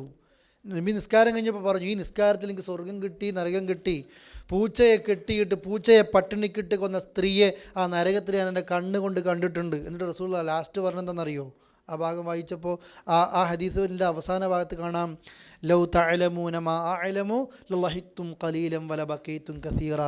ഞാൻ അറിയുന്നതൊക്കെ നിങ്ങളും അറിയുകയാണെങ്കിൽ നിങ്ങൾ കുറച്ചേ ചിരിക്കൂ, നിങ്ങൾ ഇഷ്ടം പോലെ എന്താ ചെയ്യുക, കരയാ ചെയ്യുക. ഇന്ന് നമ്മൾ നേരെ മറിച്ചാ അല്ലേ? ആളുകളുടെ ഡയലോഗ്, ജീവിതം ഒന്നേ ഉള്ളൂ, അത് അടിച്ചു പൊളിക്കുക തന്നെ അല്ലേ? എത്രയാണ് അടിച്ചു പൊളിക്കുന്നത്? ഇവിടുത്തെ 50,000 കൊല്ലാണ് പരലോകത്തെ എന്ത് എന്ന് പറഞ്ഞേ, ഒരു ദിവസം. ഇവിടുത്തെ 50,000 കൊല്ലം പരലോകത്ത് ഒരു ദിവസമാണ്. നരകത്തിൽ നമ്മൾ കിടക്കേണ്ട ഒരു ദിവസം ഇവിടുത്തെ എത്ര കൊല്ല? 50,000 കൊല്ലം. അങ്ങനെ ഒന്ന് കണക്കൂട്ട് നോക്കിയാൽ നിങ്ങൾ. നമ്മൾ ആയുസ് എന്നിട്ട് കണക്കൂട്ടുക, നമുക്ക് 60 കൊല്ലം ഇവിടെ മാക്സിമം ജീവിക്കാനുള്ളത് അല്ലേ? ഒരു ഏവറേജ്. അതിൻ്റെ അപ്പുറത്തേക്ക് മിക്കവാറും പോകില്ല. ഇപ്പം പെട്ടെന്ന് അടിച്ചുകൊണ്ട് അല്ലേ? ആ 60 കൊല്ലം പരലോകത്ത് 50,000 കൊല്ലാണ് ഇവിടുത്തെ 50,000 കൊല്ലാണ് പരലോകത്ത് ഒരു ദിവസമെങ്കിൽ നമ്മൾക്ക് അള്ളാഹ് തന്ന ഈ ആയുസ് ഉണ്ടല്ലോ, ഒരു സെക്കൻഡിൻ്റെ വില പോലും, ഒരു സെക്കൻഡ് ഇല്ല പരലോകത്തെ കണക്കിനില്ലല്ലോ. അള്ളാഹ് പറയും, നീ ഇത്തഖുള്ള, അള്ളാഹിനെ സൂക്ഷിക്കുക. എത്ര സൂക്ഷിക്കുന്ന? ഒരു സെക്കൻഡ് സൂക്ഷിക്കുക അല്ലേ? നമ്മൾ അടിച്ചു പൊളിക്കുന്ന ദുനിയാവിനെ പറ്റി അള്ളാഹുവിൻ്റെ റസൂൽ എന്താ പറഞ്ഞത്? റകഅത്താനി ഖബ്ലൽ ഫജ്ർ, അല്ലെങ്കിൽ റകഅത്താ ഖബ്ലൽ ഫജ്ർ. സുബഹിക്ക് മുമ്പുള്ള 2 റകഅത്ത് സുന്നത്തുണ്ടല്ലോ, ഖൈറും മിനദ് ദുനിയ വമാ ഫിഹ, ദുനിയാവിനേക്കാളും അതിലുള്ളതിനേക്കാളും ഖൈറ. ഈ ലോകം മുഴുവൻ നമ്മളെ കൈ കിട്ടി, നമ്മളാണ് ഈ ലോകത്തിൻ്റെ മുഴുവൻ മുതലാളി. അതിനേക്കാളും മെച്ചാണ് എന്ത്? സുബഹിൻ്റെ മുമ്പുള്ള 2 റകഅത്ത് സുന്നത്ത്. എന്ന് വെച്ചാൽ എന്താ പണ്ഡിതന്മാർ പറഞ്ഞെന്നറിയോ? സുബഹിൻ്റെ മുമ്പുള്ള 2 റകഅത്ത് നിസ്കാരം ഉണ്ടല്ലോ, ആ നിസ്കാരത്തിൻ്റെ വില പോലും എന്തിനില്ല? ഈ ലോകത്തിന് അള്ളാഹ് കൊടുത്തിട്ടില്ല അല്ലേ? ഒരു കൊതുകിൻ്റെ ചിറകിൻ്റെ വില അള്ളാഹ് ഈ ദുനിയാവിന് കൊടുത്തിട്ടുണ്ടെങ്കിൽ കാഫിറുകൾക്ക് അള്ളാഹ് ഒരിറക്ക് വെള്ളം കൊടുക്കും. ഒരു ഗ്ലാസ് പോയിട്ട് ഒന്ന് മോന്താ അള്ളാഹ് വെള്ളം കൊടുക്കൂല. പിന്നെന്താ കാഫിരിങ്ങളൊക്കെ സുഖിച്ച് നടക്കുന്നതെന്നറിയോ? ഒരു കൊതുകിൻ്റെ ചിറകിൻ്റെ വില പോലും അള്ളാഹ്ക്ക് കൊടുത്തിട്ടില്ല, ഈ ദുനിയാവിന് കൊടുത്തിട്ടില്ല. നമ്മൾ അടിച്ചു പൊളിക്കുന്ന, അല്ലെങ്കിൽ നമ്മൾ അള്ളാഹനെ മറന്ന് ജീവിക്കുന്ന ഈ ദുനിയാവിൻ്റെ അവസ്ഥയാണ്. നേരെ മറിച്ചിട്ട് സ്വർഗത്തിൽ അല്ലേ, ഇവിടെ എങ്ങാനും ഒരല്പം സൂക്ഷിച്ച്, അള്ളാഹനെ സൂക്ഷിച്ച് പേടിച്ച് ജീവിച്ച്, പഠിച്ചവനോട് എനിക്ക് സ്വർഗം തരണേ എന്ന് പ്രാർത്ഥിച്ച് മരിക്കുന്ന ഒരാണിനും ഒരു പെണ്ണിനും അള്ളാഹു സ്വർഗത്തിൽ ഇവിടെ എന്തൊക്കെ ഹറാമുകളുണ്ടോ നമുക്കത് വർണ്ണിക്കാൻ പറ്റൂല അല്ലേ? അള്ളാഹിൻ്റെ സ്വർഗത്തിൽ അവർക്ക് എന്തും അനുവാദം കൊടുക്കുക, എന്താണോ വേണ്ടത് അത് കൊടുത്തുകൊണ്ടേയിരിക്കും. അള്ളാഹു നമ്മളെയും നമ്മുടെ കുടുംബത്തെയും സ്വർഗത്തിൽ പ്രവേശിപ്പിക്കുമാറാകട്ടെ. അതുകൊണ്ട് ചെയ്യുമ്പോൾ ആ പരലോകത്തുള്ള വിശ്വാസമാണ് സഹോദരൻ. ഇതിന്ന് കേട്ടിട്ട് പോവും, അങ്ങനെയല്ല. നമുക്കത് ബോധം വേണം അള്ളാഹിൻ്റെ അടുത്ത്. അതുകൊണ്ടാണ് സഹാബികളും അള്ളാഹിൻ്റെ റസൂലടക്കം ഒന്നും നാളേക്ക് നീക്കി വെച്ചിട്ടില്ല അല്ലേ?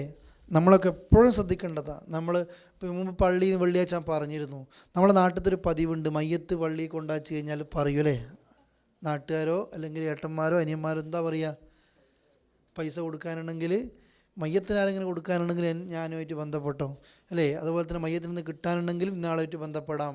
പിന്നെയും പറയും, സമൂഹത്തിൽ ജീവിച്ച ആളാണ്, സാമൂഹ്യ പ്രവർത്തകനാണ്, രാഷ്ട്രീയ രംഗത്ത് പ്രവർത്തിച്ചവനാണ്, വാക്കുകളിലോ എഴുത്തുകളിലോ മറ്റോ എന്തെങ്കിലും സംഭവിച്ചു പോയിട്ടുണ്ടെങ്കിൽ എന്ത് ചെയ്യണേ? പൊരുത്തപ്പെട്ട്. എന്തുകൊണ്ടാണ് പൊരുത്തപ്പെട്ട് കൊടുക്കണമെന്ന് പറയുന്നത്? ആ പാപഭാരം കൊണ്ട് ഇയാൾക്ക് ഇങ്ങോട്ടേക്ക് പോകാൻ പറ്റൂല, ഖബറിലേക്ക് പോകാൻ പറ്റൂല, പരലോകത്തേക്ക് എത്താൻ പറ്റൂല അല്ലേ? ആരെയെങ്കിലും ഞാൻ വേദനിപ്പിച്ചിട്ടുണ്ടെങ്കിൽ എനിക്ക് ഇവിടുന്ന് തന്നെ തന്നോ എന്ന് പറയാൻ നമുക്ക് സാധിക്കണം. പരലോകത്ത് അള്ളാഹ് എല്ലാത്തിൻ്റെ കണക്കും ചോദിക്കും, ഒരാളെ അള്ളാഹ് ബാക്കി വെക്കൂല. അതുകൊണ്ടാണ് അള്ളാഹിൻ്റെ പരലോകത്തെക്കുറിച്ച് ഈ ഒരു ബോധം നമ്മൾക്ക് വേണം. ഏതുപോലെ ഉമർ റളിയല്ലാഹുവിൻ്റെ കാലത്ത് ഒരു പാൽക്കാരി പെൺകുട്ടിയുടെ കഥ നമ്മൾ പഠിച്ചാണല്ലോ, അറിയുന്നല്ലേ? ഉമ്മ പാലിൽ വെള്ളം ചേർക്കണമെന്ന് പറഞ്ഞപ്പോൾ എന്താ പറഞ്ഞത്? മോള് ചേർക്കൂലുമ്മ, ഉമർ കാണും. ഭരണാധികാരിയായി ആര് കാണും? ഉമർ കാണും. അപ്പോൾ ഉമ്മ ചോദിക്കുന്നത്, ഈ നട്ടപ്പാതിര നേരത്ത് പാലിൽ വെള്ളം ചേർക്കുന്നത് നോക്കി നടക്കുകയല്ലേ ഈ ഭരണാധികാരിയായ ഉമറിൻ്റെ പണി? ഉമർ ഇത് കേൾക്കുന്നുണ്ട് പുറത്തുനിന്ന് എന്നാണ് ചരിത്രം അല്ലേ? അപ്പോൾ മോള് പറയുന്ന മറുപടി എന്താ? ഉമ്മ, ഈ പാതിര നേരത്ത് ഇത് ഉമർ കാണുന്നില്ലെങ്കിലും എന്നെയും നിങ്ങളെയും ഉമറിനെയും കാണുന്ന ആര് കാണുന്നുണ്ട്? അള്ളാഹ് കാണുന്നുണ്ട്. ഇതിനാ സഹോദരങ്ങളെ നമുക്ക് നന്നാക്കാൻ പറ്റും. ഒരാളെ ഈ ബോധം ഉണ്ടാക്കിയിട്ട് നന്നാക്കാൻ പറ്റും. നമ്മൾ മക്കളെ അടിയടിച്ചിട്ട് നിസ്കരിപ്പിക്കൂ, കഴിയൂല അല്ലേ? ഓല് നമ്മളെ പറ്റിക്കാൻ നിങ്ങൾ കൈ കിട്ടിയാലോ പോയി. എങ്ങനെ അവരെ നന്നാക്കാൻ പറ്റൂ? ഈ ഒരു ബോധം ഉണ്ടാക്കാൻ വേണ്ടത് ഈ ഒരു ബോധം ഉണ്ടാക്കണം നമ്മൾ. നമുക്കാദ്യം ഒരു പരലോകത്ത് ഞാൻ അള്ളാൻ്റെ മുമ്പിൽ നിൽക്കും എന്നൊരു ബോധം നമ്മൾക്കുണ്ടാകണം. ഇപ്പോഴത്തെ കാലത്ത് നമുക്ക് ആർക്കും ഒരു കുഴപ്പമില്ല. എങ്ങനെയാണ് ഇതൊക്കെ എഴുതി വെക്കുക അല്ലേ? പണ്ടത്തെ ഒരു തഫ്സീറിൻ്റെ വലുപ്പമാണ് ഇത് ഇങ്ങനത്തെ 4 ഉണ്ടായിട്ടാണ് ഖുർആൻ ഫുള്ളായിട്ട് തഫ്സീർ എഴുതിയത്. ഇത് ഇപ്പം നമുക്ക് ചെറിയൊരു ചിപ്പിനുള്ളിൽ കിട്ടുന്നുണ്ട് അല്ലേ? ഇങ്ങനത്തെ എത്ര നമുക്ക് കിട്ടും? അതുകൊണ്ട് എത്ര റെക്കോർഡാക്കി വെക്കുന്നതിലും ഒരു പണിയിലും ഇന്നത്തെ കാലത്ത് നമുക്കൊരു വിശ്വാസത്തിൻ്റെ കുറവുമില്ല. അതുകൊണ്ട് ഞാനും നിങ്ങളൊക്കെ ചെയ്യുന്ന ഒന്നും നമ്മൾ വിട്ടുപോയി എന്ന് വിചാരിക്കേണ്ട. നമ്മൾ ചിന്തിക്കുന്നതിന് മുമ്പ് അള്ളാഹ് എന്ത് ചെയ്യുന്നുണ്ട്? അത് എഴുതി വെക്കുന്നുണ്ട് അല്ലേ? അതുകൊണ്ട് അള്ളാഹോട് പ്രാർത്ഥിക്കുക. അള്ളാഹുവിൻ്റെ എഴുതുന്ന രീതി, ഒരടിമ ഒരു കാര്യം വിചാരിച്ചാൽ അപ്പം തന്നെ എഴുതാൻ മലക്കുകളോട് പറയൂല, സമയം കൊടുക്കും. ചിന്തിക്കുമ്പോഴത്തേക്ക് മലക്കുകൾ എഴുതി വെക്കൂല. എപ്പോഴാണ് എഴുതി വെക്കുക? ഒന്നുകിൽ പറഞ്ഞാലോ അല്ലെങ്കിൽ ചെയ്താലോ, രണ്ടിൽ എന്ത് ചെയ്യും? എഴുതി വെക്കും. മനസ്സിലായില്ലേ? ഈ ഒരു ബോധം ഉണ്ടാകണം. രണ്ടാമത്തൊരു കാര്യം പരലോകത്തെ പറ്റി പറയുമ്പോൾ നമ്മൾ ഓർക്കുക, ഇവിടെ നമുക്കൊരു കാണുന്ന കുറേ കൂട്ടുകെട്ടുണ്ട്. എല്ലാവരും പല തെറ്റിലേക്കും പോകുന്ന ഇങ്ങനത്തെ പല കൂട്ടുകെട്ടിലും കൂടിയിട്ടാണ്. പക്ഷെ അള്ളാഹുവിൻ്റെ പരലോകം ഉണ്ടല്ലോ, വകുല്ലുഹും ആതീഹി യൗമൽ ഖിയാമത്തി ഫർദ. പരലോകത്ത് എങ്ങനെയാണ് വരിക? ഒറ്റക്കൊറ്റക്ക അള്ളാഹ് വിചാരണ ചെയ്യുക, ഒരാളും സഹായിക്കാനുണ്ടാവില്ല. ഖബറിൽ നമ്മൾ ഒറ്റക്ക, പരലോകത്ത് നമ്മൾ ഒറ്റക്ക, സഹായിക്കാൻ ആരും ഉണ്ടാകൂല. അതുകൊണ്ട് എൻ്റെ അമലേ എനിക്കുണ്ടാവും. മക്കൾ പോലും പറയും, പഠിച്ചോനെ ഞങ്ങൾക്ക് പകരം ഉമ്മാനെ ബാപ്പാനെ നരകത്തിലിട്ടോ, അല്ലെങ്കിൽ ലോകത്തുള്ള എല്ലാവരെയും നരകത്തിലിട്ടോ. ഇതെന്നെ തിരിച്ചും പറയും. മാതാപിതാക്കൾ മക്കൾക്കെതിരെയും പറയും. കൂട്ടുകാർ വിശ്വാസികളല്ലെങ്കിൽ അല്ലഹില്ല, ഉറ്റമിത്രൻ ക്ലോസ് ഫ്രണ്ട്സുകൾ, കൂട്ടുകാരല്ലെങ്കിൽ കടിച്ചു കീറുന്ന ശത്രുക്കളായിരിക്കും, വല്ലാത്ത ശത്രുക്കളായിരിക്കും. അവർ തർക്കിക്കും, നീയാ എന്നെ പഴിപ്പിച്ചത്, നീയാ എന്നെ പഴിപ്പിച്ചത്. അപ്പോൾ അള്ളാഹ് എന്താ, ഞാൻ ആരാ നോക്കണമെന്നുള്ള പറയും, നിങ്ങളെല്ലാവരും ഒന്നിച്ചങ്ങോട്ടേക്ക് പോയിക്കോ, നരകത്തേക്ക് പോയിക്കോ. നമുക്ക് സാധിക്കൂലല്ലോ. നരകത്തിലൊരു കാഫിറിൻ്റെ പല്ലിൻ്റെ വലുപ്പത്തിലുണ്ടാവും, ഉഹുദ് മലയോളം വലുപ്പം ഉണ്ടാവും ഒരാളുടെ പല്ല്. എന്തിനാണത് കൊടുക്കുന്നത്? ശിക്ഷ പെട്ടെന്ന് തീരരുത് അല്ലേ? ഈ തോള് തൊട്ടിട്ട് ഈ തോള് വരെ എത്ര വലുപ്പമുണ്ട്? 2 ഷോൾഡറുകൾക്കിടയിലുള്ള വലുപ്പം. ഈ തുറന്ന മരുഭൂമിയിൽ കൂടെ 3 മാസത്തെ വഴി ദൂരം, അല്ല 3 ദിവസത്തെ വഴി ദൂരം എന്നൊക്കെ പറയുന്നുണ്ട്. അത്രയും കിലോമീറ്റർ സഞ്ചരിക്കാനുണ്ട് ഈ ഒരു തോളിൽ നിന്ന് മറ്റേ തോളിലേക്ക്. എന്തുകൊണ്ടാണത്? തീ കത്തി ഇങ്ങനെ ഉരുകി ഉരുകി തീരാൻ പാടില്ല അല്ലേ? തോലിൻ്റെ കട്ടി, അത്രയും ആഴമുണ്ട് തോലിന്, അത്രയും കട്ടിയുണ്ട് തോലിന്. അതുപോലെ തന്നെ ചെറിയ ശിക്ഷ നിങ്ങൾക്കറിയാം, ചെരുപ്പണി, തീയിനാലുള്ള ചെരുപ്പണിയിക്കപ്പെട്ട് കഴിഞ്ഞാൽ തലച്ചോറ് പൊട്ടി പുറത്തേക്ക് വരും അല്ലേ? അങ്ങനെ പൊട്ടിപ്പോകും. സൂറത്തുൽ കഹ്ഫിൽ നിങ്ങൾ ഒന്ന് അർത്ഥം വായിക്കണം. നമ്മൾ സൂറത്തുൽ കഹ്ഫ് നമ്മുടെ ജീവിതത്തിൽ മാറ്റിമറിക്കുന്നൊരു സൂറത്താണ് അൽ കഹ്ഫ് സൂറത്ത്. 4 വിഭാഗത്തെപ്പറ്റി ആ സൂറത്ത് പറയുന്നുണ്ട്. 4 തെറ്റുകൾ, അതിൻ്റെ 4 പരിഹാരങ്ങളും അത് ആ സൂറത്ത് പറയുന്നുണ്ട് അല്ലേ? ആ സൂറത്തിൽ കാണാം കാഫിര്യങ്ങൾ പഠിച്ചവനോട് വെള്ളം ചോദിക്കുന്ന രംഗം അല്ലേ? അള്ളാഹിനോട് വെള്ളം ചോദിക്കും, ഏത് വെള്ളമാണ് കിട്ടുക? അള്ളാഹിനോട് വസ്ത്രം ചോദിക്കുന്ന നരകത്തിൽ കാഫിര്യങ്ങൾ, ഏത് വസ്ത്രമാണ് ലഭിക്കുക? നമ്മൾ അറിയണം സഹോദരങ്ങൾ ഇതൊക്കെ. ഇത് ആര് പോകാനുള്ളതെന്നറിയോ? അള്ളാഹുവിൻ്റെ റസൂൽ പറഞ്ഞ 1000-ൽ എത്ര ആളുകളാണ് നരകത്തിൽ പോകുക? 999 അല്ലേ? 999 ആളുകൾ നരകത്തിൽ പോകുമ്പോൾ ഒരു വ്യക്തി എങ്ങോട്ടേക്ക് പോകും? സ്വർഗത്തിൽ പോകും അല്ലേ? ഭൂരിഭാഗവും എങ്ങോട്ടേക്കാണ് പോകുന്നത്? നരകത്തിലേക്ക്. നരകം ഇങ്ങനെ നിറഞ്ഞു നിൽക്കുമ്പോൾ അള്ളാഹ് ചോദിക്കും അല്ലേ? സൂറത്തു ഖാഫിൽ കാണാം, ഹലിം തല എത്തി, നരകമേ നീ നിറഞ്ഞോ, ഫുള്ളായോ? അപ്പം നരകം ഞാൻ ഫുള്ളായി എന്നല്ല പറയുന്നത്. എന്താ നരകം പറയുന്നത്? ബാക്കി എന്തായിരിക്കും? ഹൽമിൻ മസീദ്. നരകം തിരിച്ച് അള്ളാഹിനോട് ചോദിക്കുക, ഇനി ആരെങ്കിലും എടുക്കാനുണ്ടോ എന്നാണ് ചോദിക്കുന്നത്. ഇനിയും റെഡിയാ. അള്ളാഹുവിൻ്റെ കാൽ ആ നരകത്തിലേക്ക് വെച്ച് കച്ച് ഇനി മതി എന്ന് പറയുന്ന അവസ്ഥയിലേക്ക് എത്തുമ്പോഴാണ് നരകം പിന്നെ ഫുള്ളാകുന്നത്. പിന്നെ ഒരാൾ നരകത്തിലേക്ക് എന്ത് ചെയ്യൂല? പോകൂല. നരകം നിറഞ്ഞു കഴിഞ്ഞു അല്ലേ? സൂറത്തു സജിദ, വെള്ളിയാഴ്ചകളിൽ സുബഹിക്ക് 1-ാമത്തെ റക്അത്തിൽ ഓതുന്ന സൂറത്ത്. ആ സൂറത്തിൽ കാണാം, ലഅംല അന്ന ജഹന്നമ മിനൽ ജിന്നത്തി വന്നാസി അജ്മഈൻ. നരകത്തിൽ ജിന്നുകളെ കൊണ്ടും മനുഷ്യരെ കൊണ്ടും നാം നിറക്കുക തന്നെ ചെയ്യും. നിറക്കുമല്ല. എത്ര ആഴേണ്ട നരകത്തിൽ? ഒരു കല്ല് താഴെ വീഴുമ്പോൾ എത്ര വർഷം എടുത്തു നരകത്തിലേക്ക് എത്താൻ?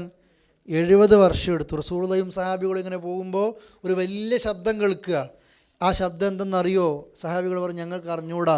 അപ്പോഴേ റസൂൽ കരീം സ്വല്ലല്ലാഹു അലൈഹി വസല്ലം പറയുന്നത് 70 വർഷങ്ങൾക്ക് മുമ്പ് ഒരു കല്ല് നരകത്തിലേക്ക് ഇങ്ങനെ അവിടെ തട്ടി തട്ടി തട്ടി ഇങ്ങനെ താഴേക്ക് ഇപ്പോഴാണ് നരകത്തിൻ്റെ താഴ്ത്തട്ടിലേക്ക് പതിച്ചത് അല്ലേ. വർഷത്തിൽ 2 തുപ്പലുകളുണ്ട് നരകത്തിന്, ഒന്ന് ശൈത്യത്തിലും ഒന്ന് ചൂടിലും അല്ലേ, ചൂട് കാലത്തും ഒന്ന് തണുപ്പ് കാലത്തും.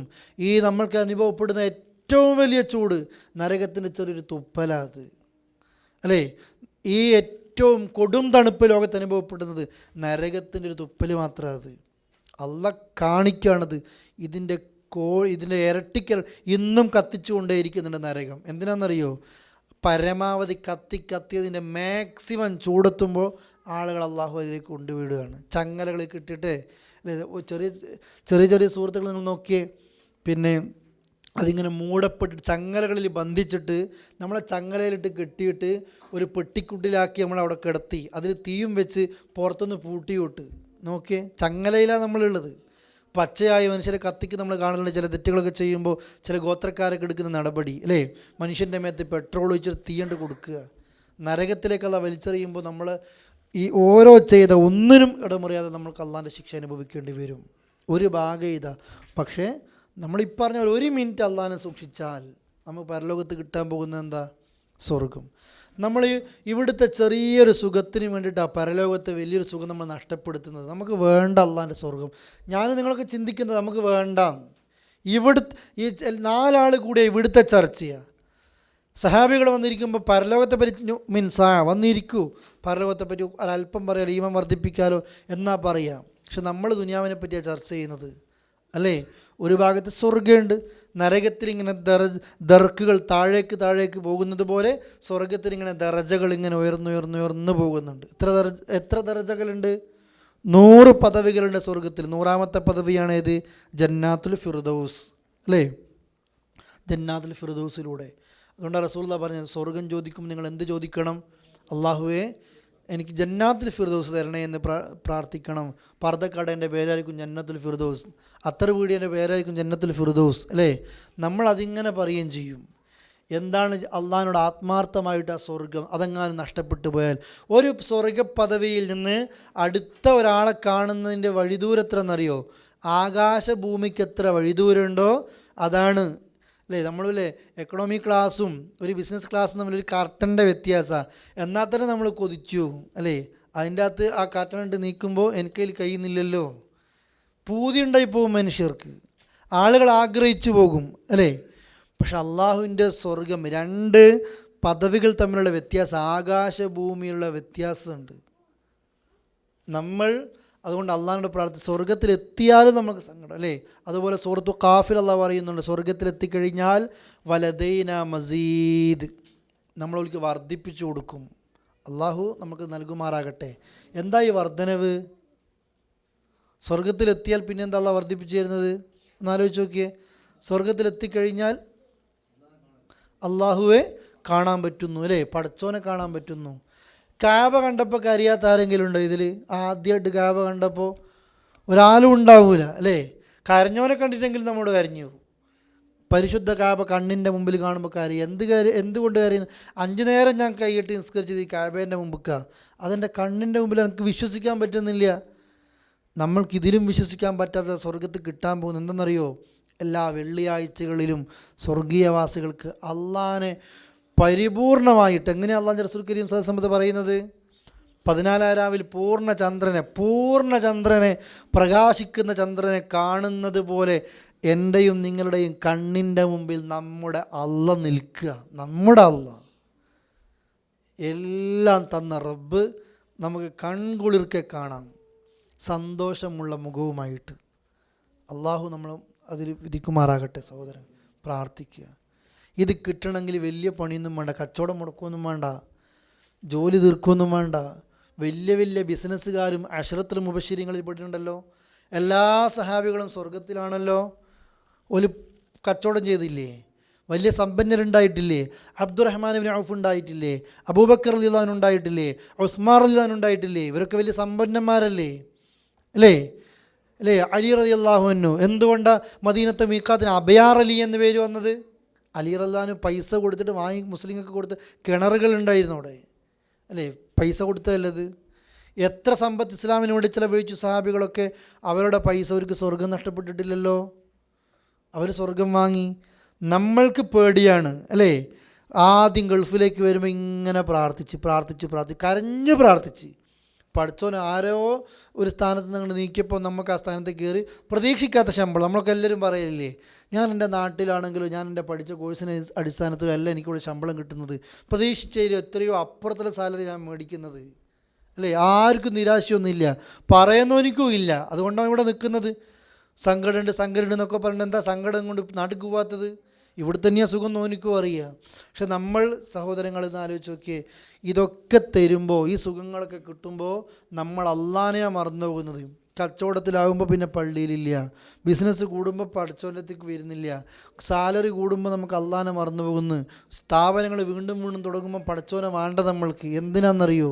നമ്മൾ ഇതിൻ്റെ പിന്നാലെ പോവുകയാണ്. അല്ല, ഇത് കൂടുന്തോറും പഠിച്ചോനിലേക്ക് അടുക്കാൻ നമ്മൾ നോക്കുക, കിട്ടുന്തോറും അള്ളാനെ പേടിക്കുക, വിനയം കാണിക്കുക എന്ന സ്വഭാവത്തിലേക്ക് നമ്മൾ എത്തേണ്ടത്. അതാണ് വബിൽ ആഖിറത്തി ഹും യൂഖിനൂൻ, പരലോകത്തിൽ ദൃഢമായി വിശ്വസിക്കും. പരലോകത്തിൽ വിശ്വസിക്കുന്ന ഒരാൾക്ക് സംസാരിക്കുമ്പോൾ അവൻ സൂക്ഷ്മത എന്തായാലും പാലിക്കും. ഒരാളെ കുറ്റവും കുറവും പറയില്ല. നിങ്ങൾ എത്രയോ തവണ കേട്ടതാ, ഒരാളെപ്പോൾ മദീനത്തെ പള്ളിക്ക് വരുമ്പോൾ അയാൾ സ്വർഗ്ഗക്കാരനാണ് എന്ന് കേൾക്കേണ്ടി വരുന്നു.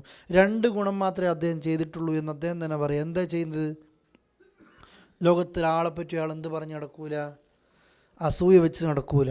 രാത്രി ഉറങ്ങാൻ കിടക്കുമ്പോൾ ഒരാൾക്ക് കിട്ടിയ ഹൈറിൽ അസൂയയില്ല, ഒരാളോടും അയാൾക്ക് പകയില്ല, ദേഷ്യവും ഇല്ല, മനസ്സിൽ വെറുപ്പ് വെച്ച് നടക്കാതെ സ്വർഗം കിട്ടാനുള്ളൊരു കാരണമാണ്. ബിലാൽ റളിയല്ലാഹു അൻഹു അള്ളാഹുവിൻ്റെ റസൂലിൻ്റെ കാലടികൾക്ക് മുമ്പിൽ ബിലാലിൻ്റെ കാലടി കേട്ടു റസൂലുള്ളാഹി. എന്താ കാരണം പറഞ്ഞത്? വുളൂ ചെയ്ത് കഴിഞ്ഞാൽ ഞാൻ എപ്പോഴും എന്ത് ചെയ്യും? 2 റക്അത്ത് നിസ്കരിക്കും. നിങ്ങൾ നോക്കിയോ, ബിലാൽ റളിയല്ലാഹു അൻഹു സ്വർഗത്തിൽ റസൂലുള്ളാഹിൻ്റെ മുമ്പിൽ ആ കാലടി കാണുന്നത്. നബിയെ, ഞാൻ വുളൂ എടുത്തു കഴിഞ്ഞാൽ ഞാൻ നിസ്കരിക്കാറുണ്ടായിരുന്നു അല്ലേ? ഓരോ സഹാബികൾ 10 സഹാബികൾ ഒന്നിച്ചിരിക്കുമ്പോൾ ഈ 10 ആളും സ്വർഗത്തിലാന്ന് പറയുന്നത്. അതുകൊണ്ട് അശറത്തുൽ മുബശ്ശിരീൻ എന്ന് പറഞ്ഞത്. ബാക്കി എല്ലാ സഹാബികളും സ്വർഗത്തിൽ തന്നെയാണ്. എല്ലാ സഹാബികളും സ്വർഗത്തിൽ. ഒരു വിഭാഗത്തെക്കുറിച്ച് അല്ലാഹ് റളിയല്ലാഹു അൻഹും വറളു അൻഹു എന്ന് പറയുക. നമ്മളെപ്പറ്റിയോ? നമ്മളെപ്പറ്റി ആരും പറയണ്ട. അള്ളാഹ് പറഞ്ഞില്ലേ, നിൻ്റെ കിതാബ് നീ തന്നെ ഒന്ന് വായിച്ചു നോക്ക്. എന്നെ അജ്മലിനെ പറ്റി അജ്മലിനെ ചിന്തിച്ച് നോക്കിയാൽ മതി, ഇപ്പം മരിച്ച സ്വർഗത്തിലോ നരകത്തിലോ എന്ന് അല്ലേ? അബൂബക്കറിനെ പറ്റി അബൂബക്കർ ചിന്തിച്ച് നോക്കിയാൽ മതി, ആമിനെ പറ്റി ആമിനെ ചിന്തിച്ച് നോക്കിയാൽ മതി. ആരും നമുക്കൊക്കെ ഉറപ്പാണ് എൻ്റെ സീറ്റ് എവിടെയാണെന്നുള്ളത്. എവിടെയാണോ സ്വർഗ്ഗമാണെങ്കിൽ നിലനിർത്തിക്കോ സഹോദരങ്ങളെ. നരകത്തിലാണോ ഇപ്പോഴത്തെ പൊസിഷൻ പ്രകാരം നമ്മൾ ഊഹിക്കുന്നത്? അള്ളാഹു നമുക്ക് പുറത്തു വരുമാറാകട്ടെ. നമ്മൾ ഒരുപാട് മാറേണ്ടതുണ്ട്, ഒരുപാട് മാറണം അല്ലേ? കറക്റ്റ് നമുക്ക് കഴിയും. സുബഹിക്ക് അലാറം വെച്ചിട്ട് എഴുന്നേൽക്കാൻ നമുക്ക് പറ്റുന്നില്ല, അലാറം വെക്കുന്നില്ല. ഇനി 5 അലാറം വെച്ചാൽ നമുക്ക് എഴുന്നേൽക്കാനും കഴിയുന്നില്ല, ആത്മാർത്ഥയില്ല. എന്നാലോ 6:30 മണീൻ്റെ ഡ്യൂട്ടിക്ക് 6 മണിക്ക് നമ്മൾ അലാറം വെക്കുമ്പോൾ 6 മണിക്ക് അലാറം അടിയുന്നതിന് മുമ്പ് നമ്മൾ എഴുന്നേൽക്കുന്നുണ്ട്. എന്തുകൊണ്ട്? അത് മനസ്സ് പതിഞ്ഞിട്ട് അതിൽ നമ്മൾ ദൃഢമായി വിശ്വസിക്കുന്നുണ്ട്. ഡ്യൂട്ടിക്ക് എത്തണം 6:30 to 6:35 വരെ ആ പഞ്ചിങ് ടൈം, അപ്പോഴാ ഒപ്പിടേണ്ട ടൈം. അതില്ലെങ്കിൽ ഹാഫ് ലീവാകും. ഇപ്പോൾ കറക്റ്റ് അടുത്തും. നാസ്ത ഒഴിവാക്കിയില്ലെങ്കിൽ നമ്മൾ ഓടിയെത്തും. സുബൈക്കാണെങ്കിൽ അങ്ങനെയല്ല, ഖുർആനോത്തിൻ്റെ വിഷയത്തിൽ അങ്ങനെയല്ല. ഓരോരുത്തരും നോക്കിയൊക്കെ ഈ ഇസ്ലാഹി സെൻ്ററിലൊക്കെ വരുന്ന എല്ലാവരും നമ്മൾ ശ്രദ്ധിക്കേണ്ടതാണ്. 5 നേരം പള്ളിയിൽ പോയി നിസ്കരിക്കുന്നവർക്ക് നമ്മൾ മാറണം. അബദ്ധങ്ങൾ എല്ലാവർക്കും വരും, കുറവുകൾ എല്ലാവർക്കും വരും. ആരും ആരെപ്പറ്റിയും മോശം പറയണ്ട. എല്ലാത്തിനും നമ്മൾ സിമ്പിളായിട്ടൊക്കെ ചെയ്യും. പക്ഷേ നിസ്കാരമൊന്നുമില്ലാതെ അള്ളാൻ്റെ പരലോകത്ത് എങ്ങനെ നമ്മൾ എത്തുക? തോന്നുന്ന പോലെയല്ലല്ലോ, തോന്നുന്ന രീതിയിലല്ലല്ലോ. അതുകൊണ്ട് ആ നിലക്ക് അള്ളാൻ്റെ മുമ്പിൽ ആദ്യമായി ചോദ്യം ചെയ്യപ്പെടുന്ന കർമ്മം നമസ്കാരമാണ്. രക്ഷപ്പെട്ടാൽ അവൻ രക്ഷപ്പെട്ടു. നിസ്കാരത്തെ തോറ്റുപോയോ അവൻ്റെ മുഴുവൻ കാര്യത്തിലും തോറ്റുപോയി. നമ്മൾ ഖുർആൻ ക്ലാസ്സിൽ വന്ന് ഇരുന്നിട്ടും കാര്യമില്ല, വാഴ കേട്ടിട്ടും കാര്യമില്ല, സംഘടിപ്പിച്ചിട്ടും കാര്യമില്ല, ഒന്നും കാര്യമില്ല. അതിൽ നമ്മൾക്ക് വിജയിക്കാൻ സാധിക്കണം, അതിലേക്ക് നമ്മൾക്ക് എത്താൻ കഴിയണം. ഇല്ലെങ്കിൽ അവൻ എല്ലാത്തിലും പരാജയപ്പെടുന്ന അള്ളാഹുവിൻ്റെ റസൂൽ കരീം സല്ലല്ലാഹു അലൈഹി വസല്ലം പറയുക. അതുകൊണ്ട് നമ്മൾ പ്രാക്ടിക്കലാകേണ്ടത് അതിലാണ് അല്ലേ? അതിൽ നമ്മൾ ചെയ്തിരിക്കണം. ഒരു വസിയത്തായിട്ട് ഞാൻ ഒരു കൃത്യമായി നിങ്ങളൊരു കടമ ഞാൻ നിർവഹിക്കുകയാണ്. പടച്ചോനെ സാക്ഷിയാക്കിയിട്ട് നിസ്കരിക്കാത്ത രീതിയിലല്ല നമ്മൾ ഇസ്ലാഹി സെൻ്ററിൽ വരേണ്ടത്. നിസ്കാരം ഒഴിവാക്കിയിട്ടല്ല ഇസ്ലാഹി സെൻ്ററിലേക്ക് വരേണ്ടത്, ഖുർആൻ ക്ലാസ്സിന് വരേണ്ടത്. അതൊക്കെ ചെയ്യണം. അതൊക്കെ കഴിഞ്ഞിട്ട് ഇങ്ങോട്ടേക്ക് വന്നാൽ എന്നല്ല, ഇത് പഠിക്കുമ്പോൾ നമ്മുടെ ജീവിതത്തിൽ അവിടെയാണ് മാറ്റങ്ങൾ ഉണ്ടാക്കേണ്ടത്.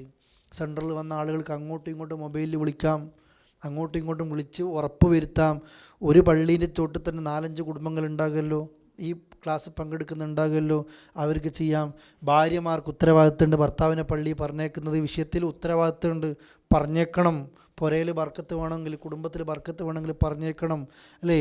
നമ്മൾക്ക് ഭയങ്കര ക്ഷീണം പലതും നമ്മൾ പറയുന്നുണ്ട്, പക്ഷെ ആ പറയുമ്പോഴൊക്കെ നമ്മൾ ശ്രദ്ധിക്കണം, ഇതിനൊക്കെ തൗഫീക്ക് തരേണ്ടത് ആരാ?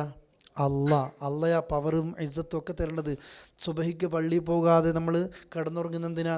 നേരം വെളുക്കുമ്പോൾ സുഖമായിട്ട് ജോലിക്ക് പോകാൻ വേണ്ടിയിട്ട് നമ്മൾ കിടന്നുറങ്ങുന്നത്, സുഖമായിട്ട് ജോലിക്ക് പോകാൻ. പക്ഷെ നിൻ്റെ നേരം വെളുക്കുമ്പോൾ കട്ടിൽ നിന്ന് നിനക്ക് എഴുന്നേക്കാനുള്ള തൗഫീക്ക് തരണമെങ്കിൽ അള്ളാൻ്റെ തൗഫീക്ക് നിനക്ക് വേണം. ആ റബ്ബിനെ നമ്മൾ മറക്കുന്നൊരവസ്ഥ നമ്മൾക്ക് ഉണ്ടാകരുത്. ഇതാണ് സഹോദരങ്ങളെ പ്രത്യേകമായിട്ട് സൂക്ഷിക്കേണ്ടത്.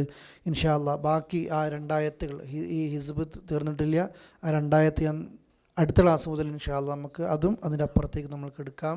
അള്ളാഹു നമ്മൾക്ക് പഠിപ്പിച്ചെന്ന കുറേ കാര്യങ്ങൾ, ഇസ്ലാമിലുള്ള എല്ലാ കാര്യങ്ങളും അവസാനിക്കുന്നത് അള്ളാഹുവിൻ്റെ പരലോകത്തിൽ. വിശ്വാസികളെ പറ്റിയാണ് ഇതുവരെ പറഞ്ഞത്, വിശ്വാസത്തെ പറ്റിയാണ് പറഞ്ഞത്. എന്നിട്ട് അള്ളാഹു അവസാനം പറഞ്ഞ ബിൽ ആഖിറതി ഹും യൂഖിനൂൻ, അവർ പരലോകത്തിൽ ദൃഢമായി വിശ്വസിക്കുന്നു. എന്നിട്ട് നോക്കിയേ, ഉലൈക അലാ ഹുദം മിർ റബ്ബിഹിം, അക്കൂട്ടരാണ് റബ്ബിൻ്റെ സന്മാർഗത്തിലുള്ളത്, റബ്ബിങ്കിൽ നിന്നുള്ള സന്മാർഗത്തിലാണ് അവർ. വ ഉലൈക ഹുമുൽ മുഫ്ലിഹൂൻ, അവർ തന്നെയാണെന്ത്? വിജയികൾ. ഞാൻ അവസാനിപ്പിക്കുകയാണ്. സൂറത്ത് ആലു ഇമ്രാൻ 185 ആയത്തുണ്ട്. നമ്മളൊക്കെ കേട്ടിട്ടുണ്ടാവും മിമ്പറുകളിൽ നിന്നിങ്ങനെ, കുല്ലു നഫ്സിൻ ദായിഖത്തുൽ മൗത്ത്, അല്ലേ? എല്ലാവരും കേൾക്കുന്നതല്ലേ? എല്ലാവരും മരണത്തിന് രുചി അനുഭവിക്കും. എന്നിട്ട് അള്ളാഹ് പറയാണ്, ആ രുചി അങ്ങ് അനുഭവിച്ചു കഴിഞ്ഞാൽ അള്ളാഹുവിൻ്റെ പരലോകത്ത്, അഥവാ ഏതൊരു മനുഷ്യനാകട്ടെ മരണത്തിന് രുചി അനുഭവിക്കുന്ന സമയത്ത്, വ ഇന്നമാ തുവഫൗന ഉജൂറക്കും യൗമൽ ഖിയാമ, ഖിയാമത്ത് നാളിലാണ് ഈ കൂലി പരിപൂർണമായിട്ട് തരിക. ഇവിടുന്നേ അള്ളാഹ് കൂലി തുടങ്ങും. ചെയ്ത തെറ്റിൻ്റെ ശിക്ഷകൾ ഇവിടുന്ന് തന്നെ തുടങ്ങും. ചിലപ്പോൾ ഇവിടുന്ന് തുടങ്ങും, ചിലപ്പം പരലോകത്തേക്ക് നീക്കി വെക്കും. പരലോകത്തിൻ്റെ പ്രത്യേകത, ശിക്ഷ മുഴുവനും പൂർത്തിയാക്കൽ ഇവിടുന്നായിരിക്കും, പരലോകത്തു നിന്നായിരിക്കും. എന്നിട്ട് അള്ളാഹ് പറയാം, ആരെങ്കിലും നരകത്തിൽ നിന്ന് രക്ഷപ്പെട്ടു നരകത്തിൽ നിന്ന് രക്ഷപ്പെട്ട് സ്വർഗത്തിൽ പ്രവേശിച്ചു കഴിഞ്ഞാൽ ഫഖദ് ഫാസ്, അവൻ വിജയിച്ചു. ഇവിടെ പറഞ്ഞില്ലേ അല്ലാഹു ഉലൈക ഹുമുൽ മുഫ്ലിഹൂൻ, അവരാണ് വിജയിച്ചവർ, അല്ലേ? ഖദ് അഫ്ലഹൽ മുഅ്മിനൂൻ, വിശ്വാസികൾ തീർച്ചയായും വിജയിച്ചിരിക്കുന്നു. അവരുടെ അടയാളങ്ങൾ പിന്നീട് ഇങ്ങനെ പറയാണ്, ശരിക്കും പരലോകത്തിൽ വിശ്വസിച്ച് ജയിക്കുന്ന ഒരാൾ മാത്രമേ വിജയിച്ചുള്ളൂ. നമ്മൾ പറയും അവൻ ഭയങ്കര വിജയൻ കേട്ടോ, ഓൻ ഏത് കച്ചവടത്തിൽ തുടങ്ങിയാലും വിജയിക്കും, അതുകൊണ്ട് അവൻ്റെ കയ്യിൽ നിന്ന് 1 ഉറുപ്പ്യ വാങ്ങിയിട്ട് തുടങ്ങും കച്ചവടം, കാരണം ഓൻ തൊട്ട കൈയൊക്കെ ബർക്കത്താന്ന്. ഇത് പൊട്ടം പറഞ്ഞെന്ന് വേറെ ആരുമല്ല, അല്ലേ? അള്ളാൻ്റെ അടുത്ത് വിജയിയാരാ? ഈ ദുനിയാവിൽ പരലോകം നേടാൻ പറ്റിയ ആർക്കെങ്കിലും അവർ വിജയിച്ചു. സഹാബികൾ അങ്ങനെ വിജയിച്ചു കഴിഞ്ഞു. അതുകൊണ്ട് നമ്മൾ ഇവിടുത്തെ സമ്പന്നരെ കണ്ടിട്ടും ഇവിടുത്തെ സ്വത്ത് ഉള്ള ആളുകളെ കണ്ടിട്ടും ഇവിടുത്തെ സ്വാധീനമുള്ളവരെ കണ്ടിട്ടും നമ്മളിങ്ങനെ ശ്വാസം കഴിക്കാണ്ട് നിന്നിട്ട് കാര്യമില്ല. നമ്മൾ പരലോകത്തേക്ക് വേണ്ടി പണിയെടുത്തോ. പെട്ടെന്ന് ആളുകൾ മരിക്കുന്നു. അള്ളാഹു നമ്മൾക്ക് ശരീരത്തിൽ പല അവയവങ്ങളും തന്നിട്ടുണ്ട്. ഞാൻ പ്രത്യേകം നിസ്കാരം പറയാൻ കാരണം എന്താണെന്നറിയോ? നമുക്ക് അള്ളാഹ് നല്ല ആരോഗ്യവും കഴിവൊക്കെ ഇപ്പം തന്നിട്ടുണ്ട്. ഈ സമയത്ത് നിസ്കരിച്ചിട്ടില്ലെങ്കിൽ ആർക്കാ എപ്പോഴാണ് എന്താ പറ്റുകയെന്ന് അറിഞ്ഞൂടാ. നമുക്കൊരു ആക്സിഡൻറ്റ് പറ്റാതിരിക്കട്ടെ, അള്ളാഹു നമുക്കാക്കുമാറാകട്ടെ. സംഭവിച്ചാൽ ജമാഅത്ത് നിസ്കാരത്തിന് പള്ളിയിൽ പോകാത്ത വ്യക്തിയാണെങ്കിൽ മരിക്കുന്നത് വരെ ബെഡ് കിടക്കേണ്ടി വന്നാലും അള്ളാഹു എനിക്ക് അതിൻ്റെ കൂലി കൊടുക്കൂല. 5 നേരം പള്ളിയിൽ പോയി നിസ്കരിക്കുന്നൊരു വ്യക്തിക്ക് ഇതുപോലത്തെ സംഭവിച്ചു എന്ന് കൂട്ടിക്കോ, 10, 50, 70 കൊല്ലം അവൻ ബെഡ് കിടന്നാലും ഓരോ വക്തിൻ്റെ സമയത്തും അള്ളാഹു എനിക്ക് എന്തിൻ്റെ കൂലിയാണ് കൊടുക്കുന്നത്? ജമാഅത്ത് നിസ്കാരത്തിൻ്റെ കൂലി. കണ്ണ് 2 തന്നിട്ടുണ്ട് അള്ളാഹ്, നഷ്ടപ്പെട്ടാൽ അതിൻ്റെ വില അറിയും. കാല് 2 തന്നിട്ടുണ്ട്, കാലില്ലാതെ പെരയിലിങ്ങനെ കുത്തിരിഞ്ഞ് മടുക്കുമ്പോൾ പടച്ചോൻ്റെ പള്ളിയിൽ നിന്ന് ഹയ്യാല സ്വലാ എന്ന് പറയുമ്പോൾ നമ്മൾ നെഞ്ചത്തറിക്കും. നിസ്കാരത്തിലേക്ക് വന്നോ പടച്ചോനെ, കാലില്ല. കാലുള്ള സമയത്ത് വന്നു കഴിഞ്ഞിട്ടില്ല. ക്യാൻസർ പിടിച്ചിട്ട് മരണം ഉറപ്പായി എന്ന് രോഗിക്ക് തന്നെ അറിഞ്ഞപ്പോൾ ആ രോഗി പറഞ്ഞൊരു വാക്കുണ്ട്, എൻ്റെ കയ്യിൽ ബുള്ളറ്റുള്ള സമയത്ത് ഈ പള്ളിയിൽ നിന്ന് ബാങ്ക് കേൾക്കുമ്പോൾ ഈ പള്ളീൻ്റെ ഇപ്പുറത്തോട്ട് ഈ ബുള്ളറ്റ് കൊടുത്തിട്ട് ഞാൻ വന്നിട്ടുണ്ടായിരുന്നു. അന്ന് എനിക്ക് ആ പള്ളി കയറാൻ സമയമില്ല. പക്ഷേ ഇപ്പോൾ എനിക്ക് ആ പള്ളിയിൽ പോയിട്ട് നേരം വെളുക്കുന്നത് വരെ പഠിച്ചോനുമ്പോൾ സുജൂദ് ചെയ്യാൻ പൂതിയുണ്ട്. കാരണം വേദന തിന്നിട്ട് വീട്ടിൽ നിൽക്കാൻ പറ്റുന്നില്ല, ഭക്ഷണം കഴിക്കാൻ പറ്റുന്നില്ല, മരുന്ന് കൊണ്ടും മാറുന്നില്ല, വേദന വരികയാണ് ക്യാൻസർ വന്നിട്ട്. ഇപ്പം എനിക്ക് പഠിച്ചുകൊണ്ട് സുജൂദ് കിടന്ന് ഒരുപാട് പ്രാർത്ഥിക്കാൻ പോകുന്നുണ്ട്, പക്ഷേ ഇന്ന് എനിക്കതിന് കഴിയുന്നില്ല. ക്യാൻസർ, അദ്ദേഹം മരിച്ചു, അള്ളാഹു പുറത്തു കൊടുക്കുമാറാകട്ടെ. ഒരു രോഗി പറഞ്ഞൊരു ഒരു രംഗമാണിത്. ഇതാർക്കും വരെ പ്രിയപ്പെട്ടവരെ, നമ്മളിതിന് നിസ്സാരമായിട്ട് കാണുക, നിസ്സാരമായിട്ട് കാണുക. എല്ലാവർക്കും എല്ലാവരെയും അറിയാം. ഞാനിത് പറഞ്ഞത് എല്ലാവരോടും. പ്രാക്ടിക്കൽ രംഗത്ത് നമ്മൾക്ക് അബദ്ധങ്ങൾ വരികയാണ്, പ്രാവർത്തിക രംഗത്ത് അബദ്ധങ്ങൾ വരികയാണ്. നമ്മൾക്ക് അതിലാണ് വിജയം. കുറേ സാധുക്കൾ ഇതൊക്കെ പഠിച്ച് ഇതൊക്കെ ചെയ്യുന്നുണ്ട്. പക്ഷെ നമ്മളൊക്കെ ചെയ്യേണ്ട ആളുകൾ പലപ്പോഴും ഒന്നും ചെയ്യുന്നുമില്ല. അതുകൊണ്ട് എല്ലാവരും പഠിച്ചു. നമ്മൾക്ക് ഇതിനെക്കൊണ്ടൊരു ഉപകാരം കിട്ടുന്ന രീതിയിലേക്കാകണം. ഞാനും നിങ്ങളും നാളെ നേരം വെളുക്കുന്നതിന് മുമ്പ് മരിച്ചാലും അള്ളാഹു നമുക്ക് സ്വർഗം തരണം. സ്വർഗം നഷ്ടപ്പെട്ടു പോകുന്നൊരവസ്ഥ സഹോദരങ്ങൾ നമ്മൾക്കുണ്ടാകരുത്. അള്ളാഹു നമ്മെ അനുഗ്രഹിക്കുമാറാകട്ടെ. വിജയിക്കുന്നവരുടെ കൂട്ടത്തിൽ അള്ളാഹു നമ്മളെ ഉൾപ്പെടുത്തുമാറാകട്ടെ. അല്ലാഹുമ്മ സ്വല്ലി അലാ മുഹമ്മദ് വഅലാ ആലി മുഹമ്മദ്. അസ്സലാമു അലൈക്കും വറഹ്മത്തുള്ളാഹി വബറകാതുഹു.